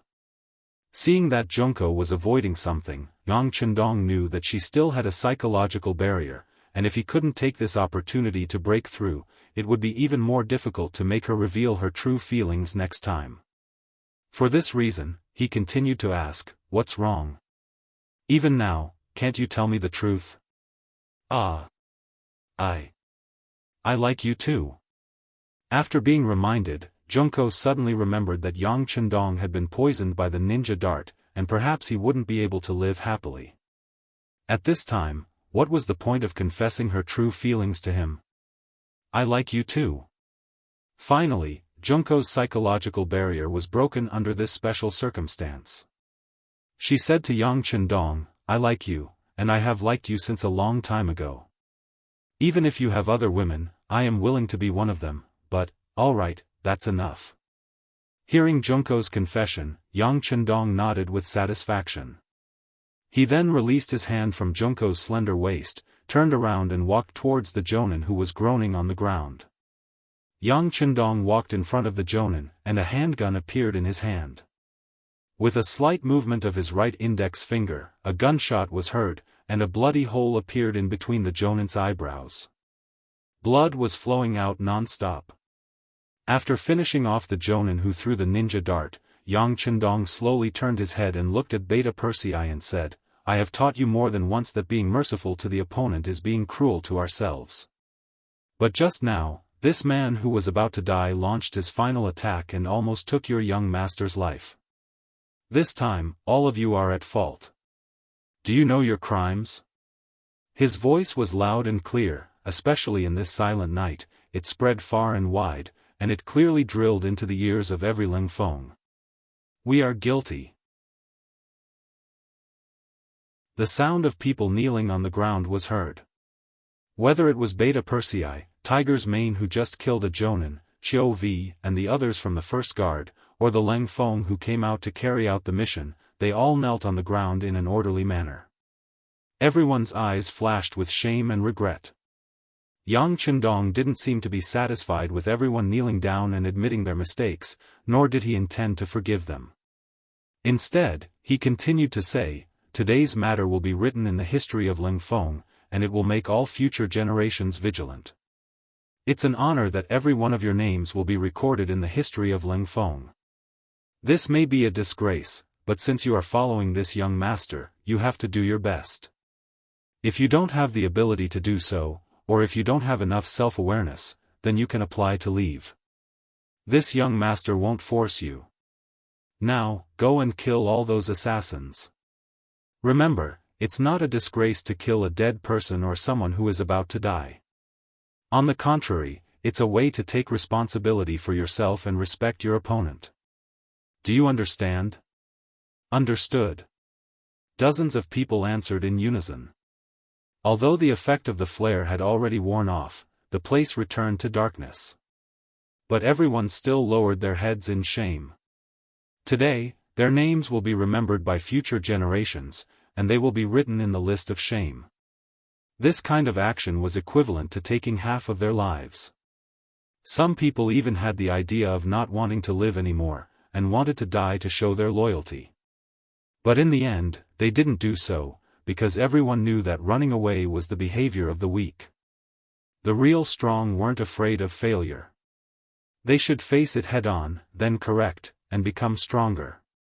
After being reprimanded, Tiger's Mane and others quickly took action, and all the ninjas who had been dead for a while on the ground were stabbed. All the corpses were almost poked at this moment, and the smell of blood filled the air for a while, but no one showed mercy or even sympathy. Everything was as the young master had said. Being merciful to the enemy was being cruel to oneself. Looking at everyone's actions, Yang Chendong's eyes flashed with a gratified look. These people have been with him for a long time, and it was inevitable that they would become arrogant and willful. It was necessary to teach them a lesson at the right time. Not to mention, today's matter was really dangerous. If he hadn't been prepared in advance and wore a bulletproof vest, Yang Chendong's life would have been taken by the poisonous dart just now. Leng Feng's performance made Yang Chendong satisfied and relieved him.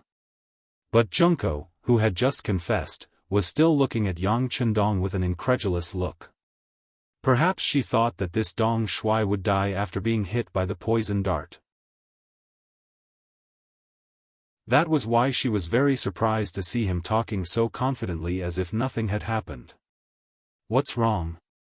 Do you want something to happen to me? Yang Chendong had already arrived in front of Junko, and when he saw her expression of disbelief, he asked with a magnetic and caring voice. You? How can you be fine? Didn't you just get hit by the poisonous dart? Junko asked instinctively, blinking her big eyes, looking forward to Yang Chendong's explanation. Yang Chendong never liked to explain. Because only when he did something wrong, he would explain, and only when he faced stupid people would he explain. First, he didn't do anything wrong, and second, Junko was very smart, so such an explanation was even more unnecessary. Idiot, how can a small poisonous dart hurt this young master? You should have heard of my legend, I am the god of war, invincible. But you, why did you suddenly leave Yang village without even saying goodbye? Do you know, if I didn't find out that you were gone and brought people here in time, I'm afraid you would be dead now. While talking, Yang Chendong slowly approached. When the distance between them was less than an arm's length, he squatted down slightly, stretched out his hands, and abruptly lifted Junko up into the air. Her body suddenly left the ground. This change surprised Junko, who was still in the state of thinking. From childhood to adulthood, the only one who dared to do this to her was her father.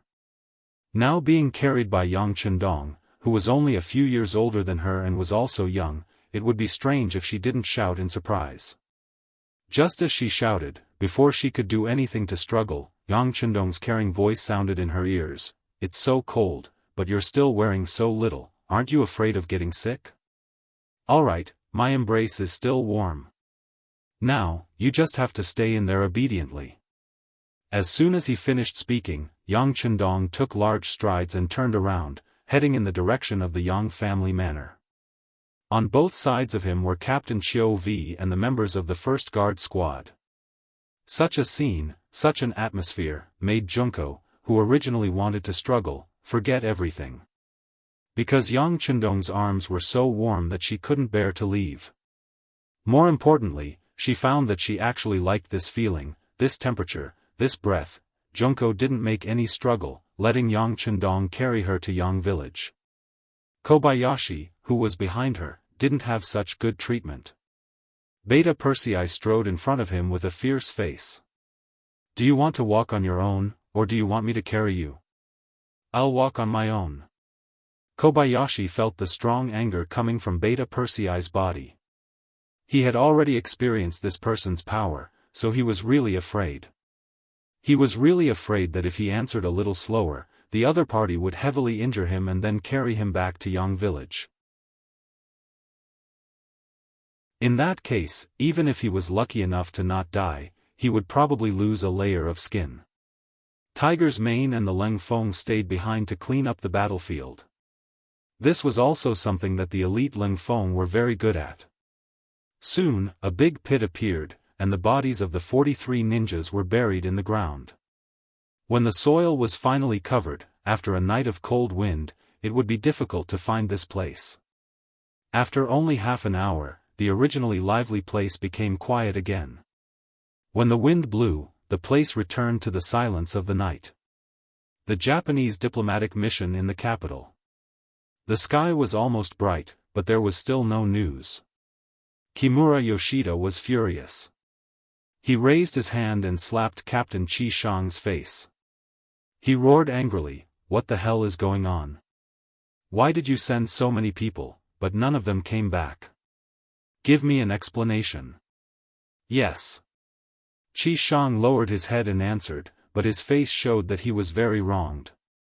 This was Kimura's plan, and he was the one who sent the ninjas.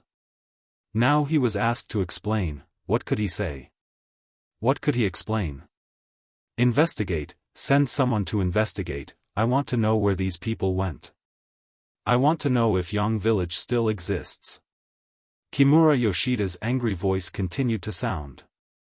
Qi Shang left the room as if he had been granted amnesty, and then a large number of people were sent out. As soon as the gate opened, they would go out of the city to investigate and inquire about the news. For the matter of 43 ninjas disappearing without any reason, even Ikigami was very curious.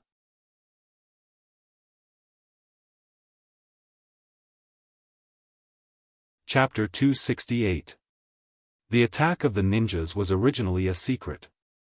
Even he was the last to know about it. Then who was it that leaked the news? Let them all be wiped out, and none of them return. Also, what kind of existence was Yangzhou village? Why did they always suffer heavy losses every time they dealt with this loyal prince? What was even worse was that the appearance of the ninjas couldn't be told to the outside world. In other words, whether these ninjas were all killed or not, he couldn't reason with the great Ming dynasty as an envoy of Japan. After arranging for Qi Shang to investigate the disappearance of the ninjas, Kimura Yoshida went straight to the Ministry of Rites in a palanquin. Today, the great Ming dynasty was still in its prosperous period. As for Japan, it was still a huge monster. But this didn't mean that they didn't dare to speak to the strong. On the other hand, General Ashikaga Yoshimasa, who stood behind Kimura Yoshida, belonged to the hardline faction. Perhaps it was because they grew up in Japan, they were used to being short-sighted. They were used to thinking that everything revolved around them. With this thought in mind, Kimura Yoshida was instructed before this trip. He must return to Princess Junko. For this purpose, he could even threaten the great Ming dynasty. Under the policy of banning the sea, not long after the great Ming dynasty was defeated by the Walla, the great Ming dynasty was divided into two. He was confident that the great Ming dynasty wouldn't be willing to offend them and treat them as enemies.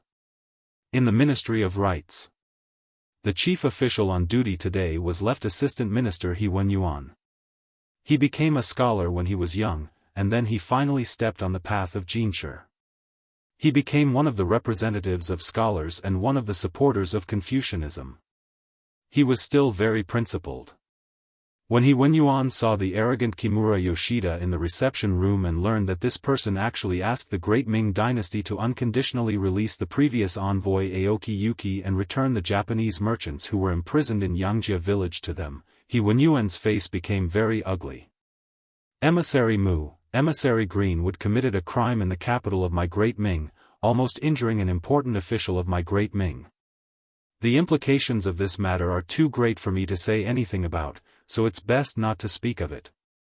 As for your second request, I don't know what's going on with that Japanese businessman you mentioned.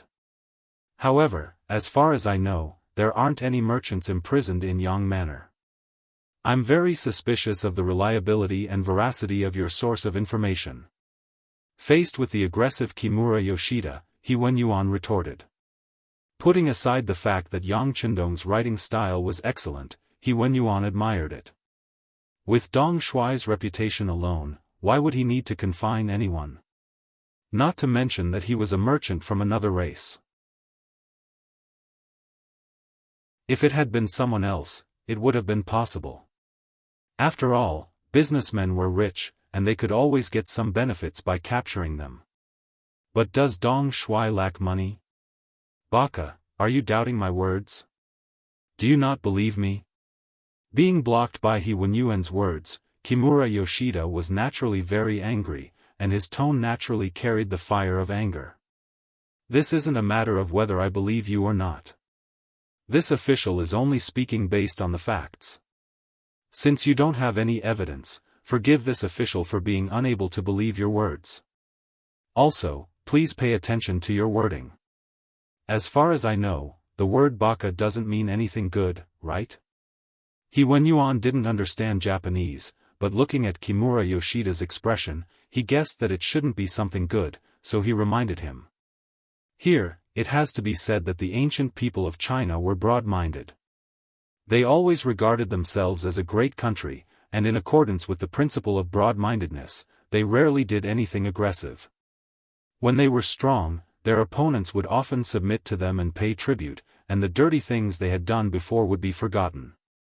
And once China entered a period of weakness, those small countries that once seemed obedient would jump out one by one, wanting to get a share of the benefits. Under the cycle, the country's territory was getting smaller and smaller, and the feeling it gave people was getting more and more kind. Because Kimura Yoshida understood this, he wasn't afraid of the great Ming. First, he would scare them to achieve his goal. If the tough method didn't work, he would bow his head and admit his mistake, and there would be no danger. How could a country that forbade the sea pose a threat to Japan, which was surrounded by the sea? With this in mind, Kimura Yoshida naturally didn't take He Wenyuan's reminder seriously. On the contrary, his eyes narrowed, and a cold light flashed in them. Assistant Minister this ambassador received the order of our Emperor and General Ashikaga Yoshimasa to bring the Japanese businesswoman back to Japan. In order to achieve this goal, we have prepared everything. Do you know everything? If you refuse to hand her over, it will be a contempt to our country, and this is something that our Emperor and General can't allow. If you must do this, then we don't mind gathering thousands of warships.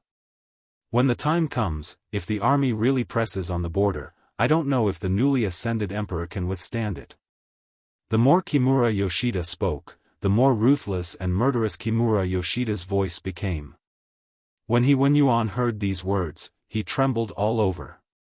Scholars rely on their knowledge and mouth, and they are not proficient in things like war. Otherwise, the ancient people wouldn't have left behind a famous saying, when a scholar meets a soldier, it's impossible to reason with him. Kimura Yoshida suddenly said that they might declare war on the Great Ming because of this matter, which made He Wenyuan realize the importance of this matter. At this moment, this matter was not something he could handle. After a moment of hesitation, he replied, "All right, I understand your request.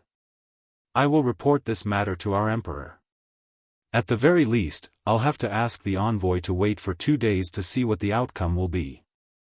Seeing that the threat seemed to be effective, Kimura Yoshida nodded happily. "All right, this envoy will wait for news from your country, but please hurry. After all, this envoy has a good temper, but it doesn't mean that our emperor and general have the same temper." The meeting was over. Kimura Yoshida left the Ministry of Rights Yamen with a smug look on his face. Soon, He Wenyuan Sedan also left the Yamen and went straight to Minister Hu Zhao's residence.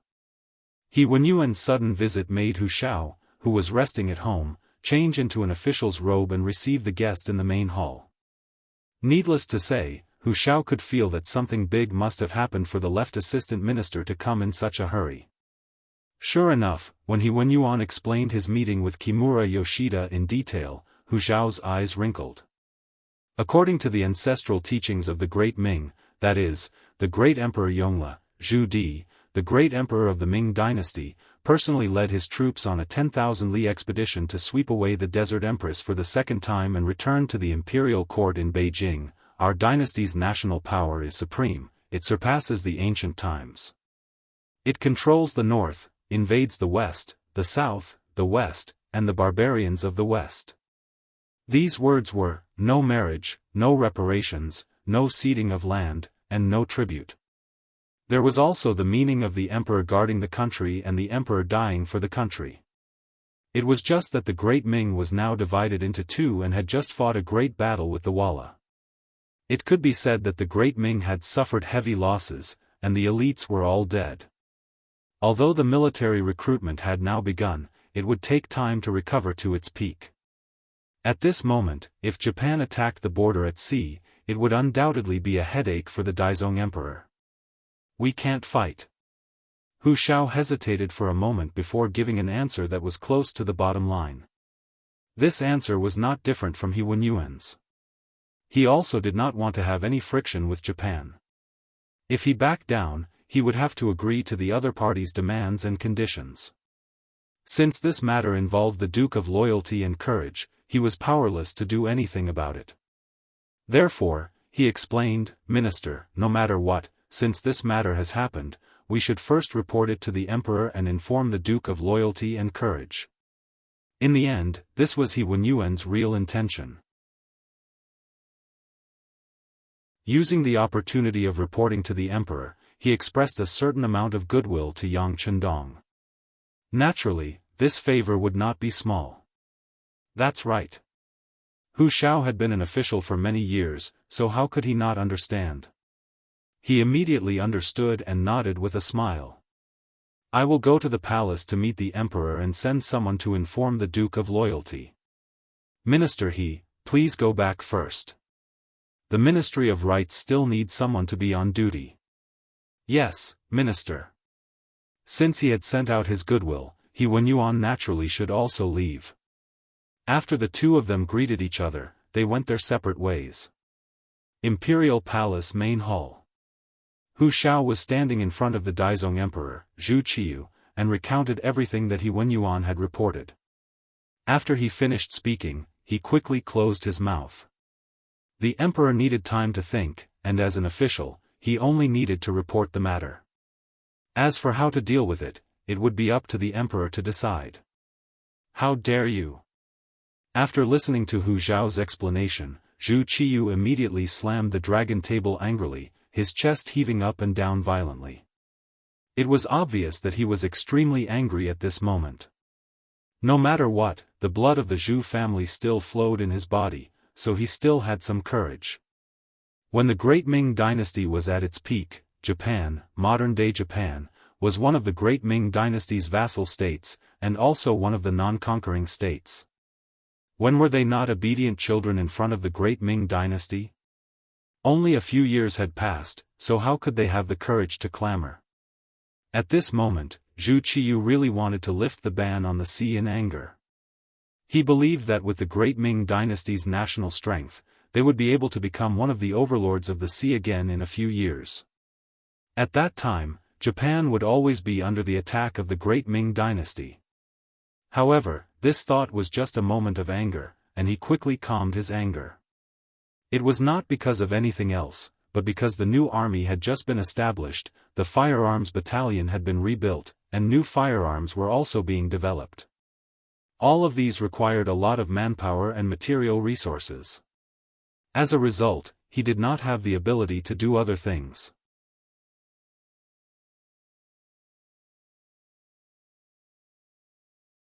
Chapter 269. Your Majesty, please calm down. In my humble opinion, since this matter involves the Duke of Loyalty and Courage, let him handle it. Chief Steward Jining, who was standing to the side, saw Zhu Qiyu's weakness under his anger. He quickly gave Zhu Qiyu a way out of the situation. When Hu Shao heard that the matter was to be handled by Yang Chendong, he immediately understood what Jining meant. He wanted to speak up to stop him, but Zhu Qiyu had already spoken. That's right. Since this matter involves the Duke of Loyalty and Courage, let him handle it first. Zhu Qiyu knew that this was a way out of the situation. He immediately took advantage of the situation and pushed the troublesome matter out of the way. Let Yang Chendong handle it. If he was weak, then his title as the God of War would become a joke. When it spread throughout the world, it would be a serious blow to his reputation. As the emperor, he could be happy and take the initiative. On the other hand, if he wanted to be tough, then the matter would be left to him. When the time came, as the emperor, he only needed to say that the national treasury was empty. At that time, Yang Chendong would be the one who was in a difficult position, not him. Zhu Qiyu was very adept at using the tactic of retreating in order to advance. While Jining praised the emperor's wisdom, he sneered in his heart. He wanted to see how Yang Chendong would solve this problem this time. When he had defeated Walla, he had relied on advanced firearms. But Japan was far away at sea. Without a large warship, what could he do? How could he create a storm with one turn of the hand? Jining was even prepared to immediately spread Kimura Yoshida's words and announce to the public that the emperor had given the authority to deal with this matter to Zhong Dan Gong. He wanted to use this opportunity to make things difficult for this Zhong Dan Gong who didn't put him in his eyes. If Yang Chendong did not handle it well and lost the support of the people, he would have countless ways and excuses to punish him. In this way, all of Yang Chendong's assets would be flooded into the national treasury. As the one who carried out the order, he would certainly benefit greatly from it. Under Jin Ying's suggestion and Zhu Qiyu's tacit approval, Kimura Yoshida's incident quickly began to spread. It didn't take long for the cause and effect of the incident to spread all over the streets. In the Yang Chendong's manor 15 li south of the city, Yang Chendong also saw the emperor's decree. There seemed to be a tacit understanding between them. Yang Chendong was not willing to see Zhu Qiyu, and Zhu Qiyu did not seem to want to see Yang Chendong either. If there was anything, the eunuchs would come and pass on the edict. Are you trying to make things difficult for me by leaving this matter to me? Looking at the golden imperial edict on the desk, Yang Chendong smiled faintly. In the study, Junko had already dressed up and was standing beside Yang Chendong. When she came back last night, she caught a cold. Later, she fell asleep in Yang Chendong's warm embrace. When she opened her eyes again, she found that she was still in Yang Chendong's arms. With a red face, Junko struggled to get up, and then thanked Yang Chendong. Seeing that you caught a cold and hid in my arms, I didn't call you. Come, here is a bowl of ginger soup. It's still hot, drink it to get rid of the cold. Yang Chendong saw Junko struggling to get up, laughed, and reached out to hug her again. Then a bowl of hot ginger soup was delivered to Junko's mouth. From childhood to adulthood, although it could be said that Junko was used to having her clothes stretched out and food served, she was still not used to being served like this by a big man. But considering that this was Dong Shuai's kindness, she couldn't refuse. So, she reached out and drank the whole bowl of ginger soup. After doing this, Junko remembered that she had just woken up, so her makeup must be messy. So, she quickly went out to clean up.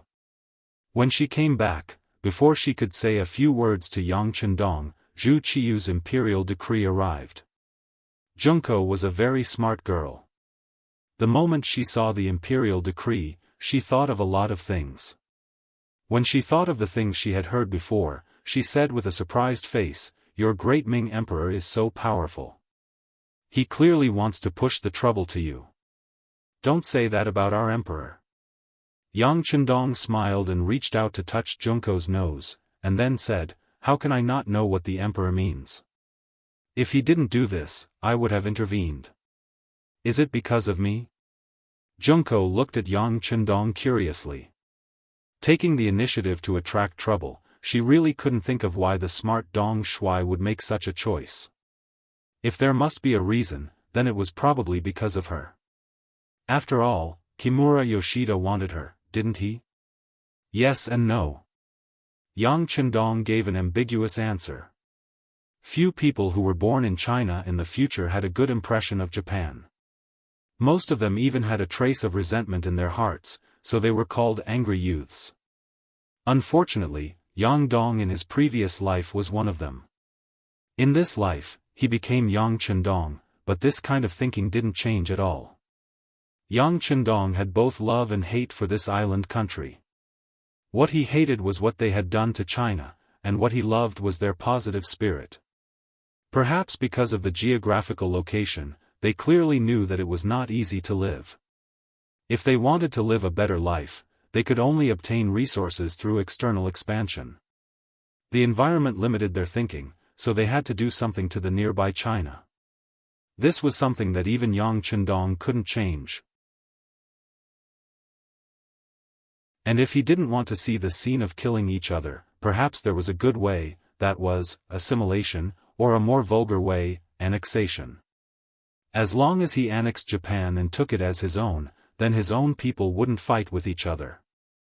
In order to achieve this goal, Kimura Yoshida had to pass this hurdle, and if he used it well, he could have a legitimate reason and excuse to take the initiative to attack.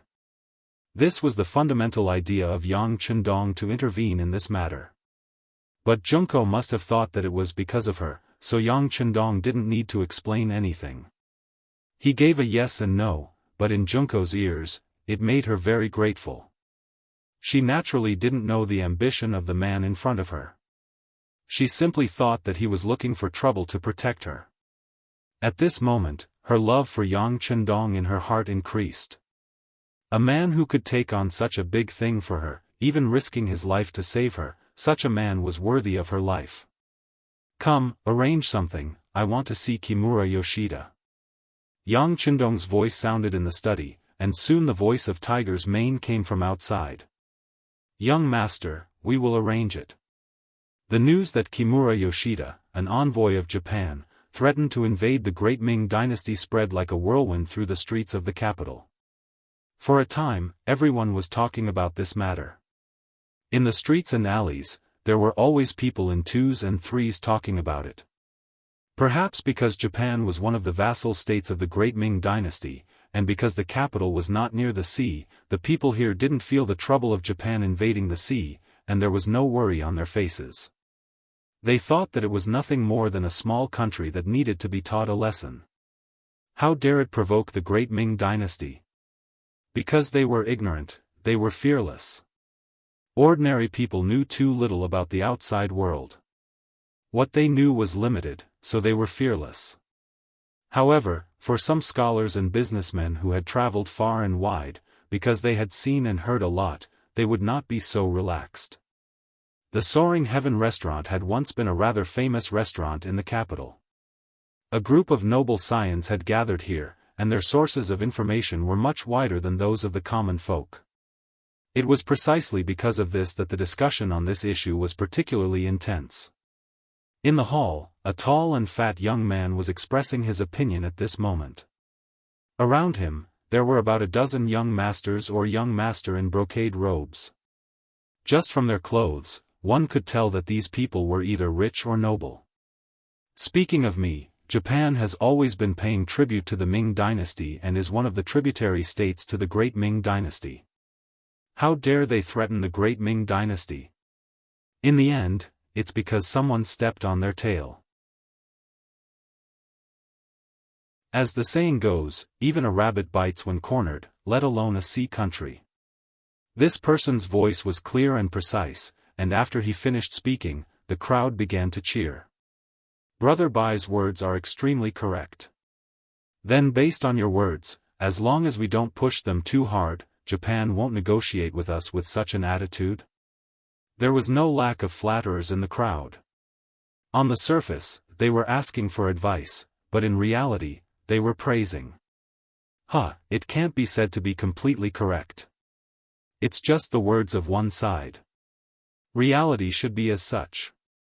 As long as we can satisfy their demands and conditions, I presume that the situation can take a turn for the better at any time. The man called Brother Bai chuckled, his face flushed red with pride and excitement. Very good. You said it yourself that it's just the words of one side, and in reality, it really isn't entirely correct. A voice suddenly rang out, resounding through the main hall of the Immortal abode. This voice caused the smug Brother Bai's expression to turn extremely unsightly. Looking at the source of the voice, one could see a handsome young master in a white robe. When he saw who had spoken, Brother Bai's expression became even more gloomy. Wang Si, what do you mean by this? The person who had spoken was a student of the Yang Clan Academy, Wang Si. He was also the grandson of the current Minister of Appointments, Wang Ji. Studying in the Yang Clan Academy wasn't all about studying hard every day. There were days off. In Yang Chendong's words, this was called striking a balance between work and rest. At the same time, he also encouraged his students to delve deeper into life, into the midst of the common people, to experience the various facets of life and understand the needs of the common people.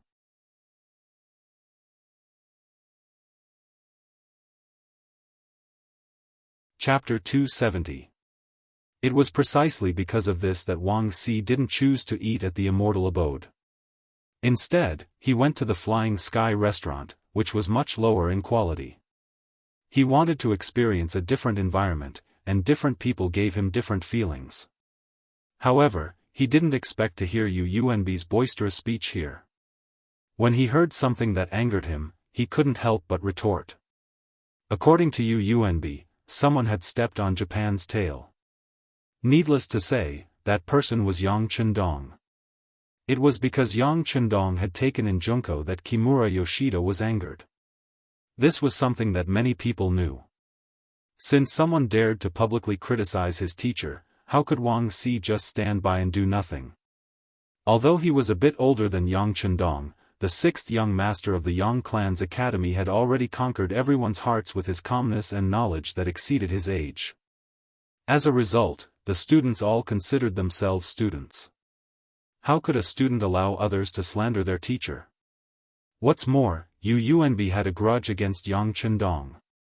Yu Yuanbi was Yu Xiong's elder brother, and also the grandson of the Minister of Justice, Yu Shiyue. However, he was much stronger than Yu Xiong, who had failed to live up to expectations and been executed. He was already in charge of the Ministry of Justice in his 20s, and was a major 6th-rank official. His grandfather, Yu Shiyue, had contributed greatly to this. However, Yu Yuanbi himself had also lived up to expectations. His performance was outstanding. They were both descendants of influential figures, and both were young masters. Their ideals were different, and their opinions were different. As soon as they met, the smell of gunpowder would naturally fill the air. Now, Yu Yuanbi was criticizing his teacher. It would be strange if Wang Xi could just swallow this anger. When Yu Yuanbi saw Wang Xi's accusation, his face became very ugly at first, but soon returned to normal. He walked over with a smile and said, "I was wondering who it was.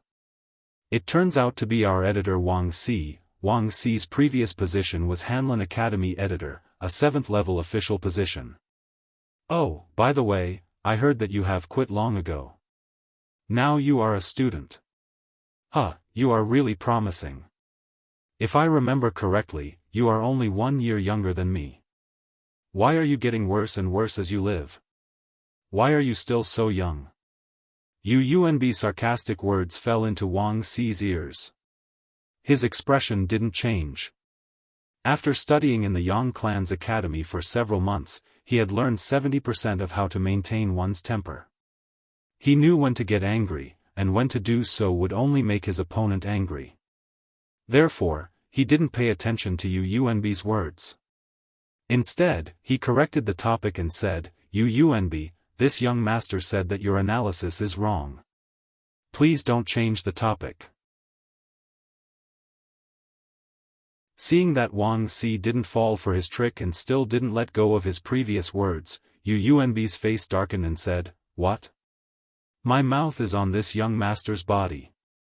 Do I need your permission to speak? As for you, you're no longer an official. Why don't you kneel when you see this young master? Yu Yuanbi, don't be so smug.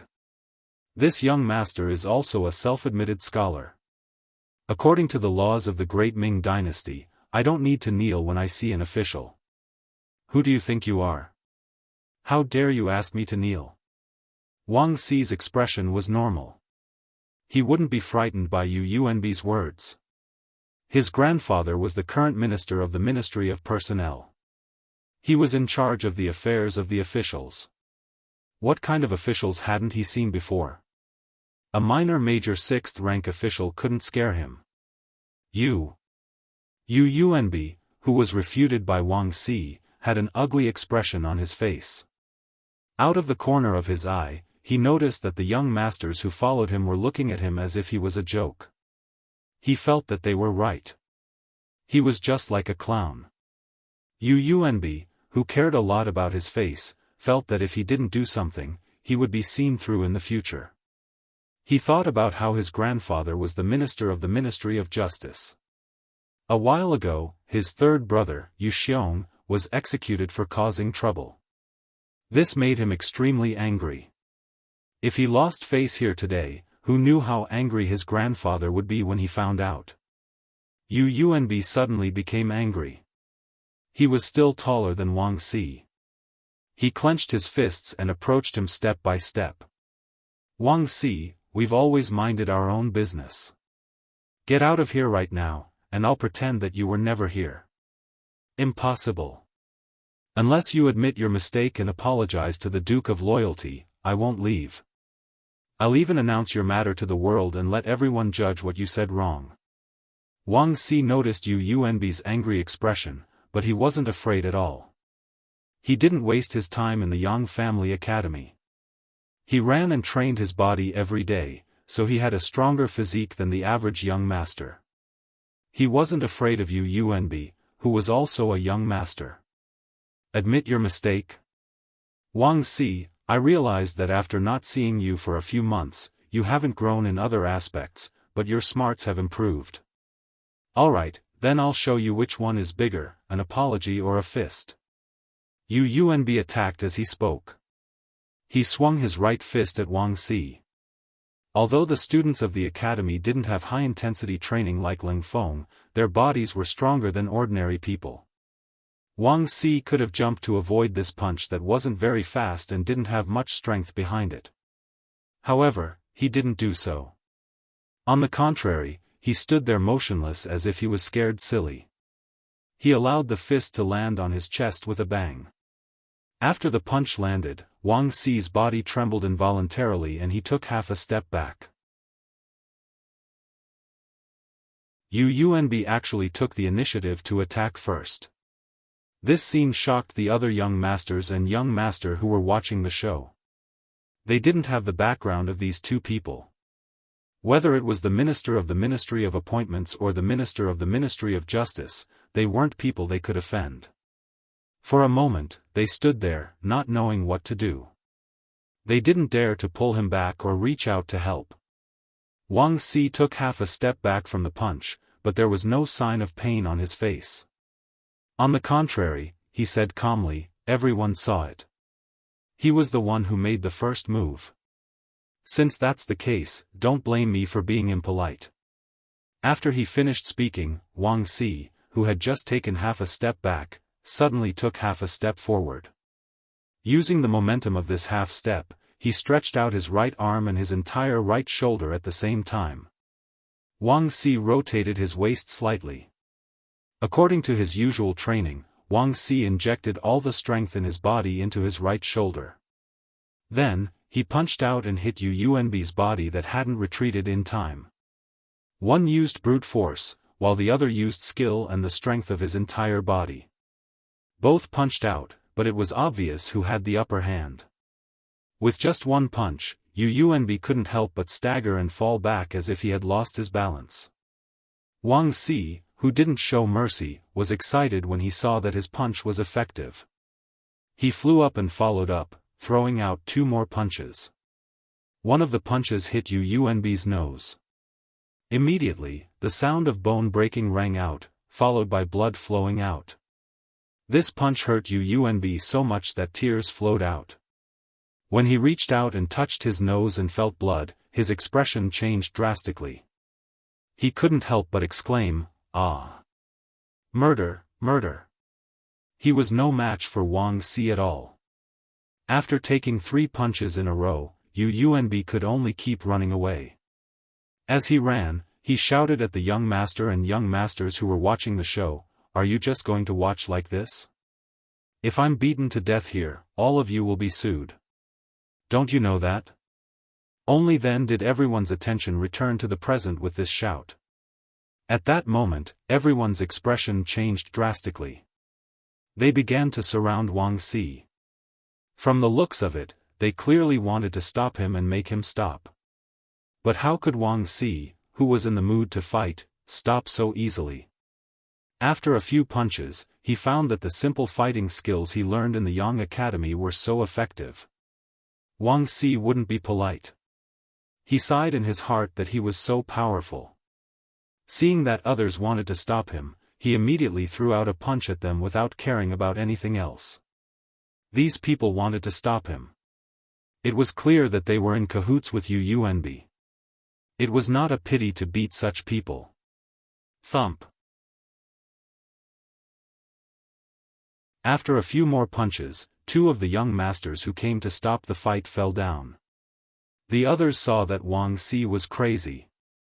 They were afraid that he would kill someone, so they didn't care about others and rushed up.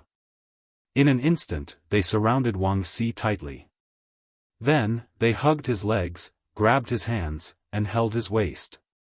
Wang Si, who was like a tiger who couldn't resist a pack of wolves, was quickly restrained.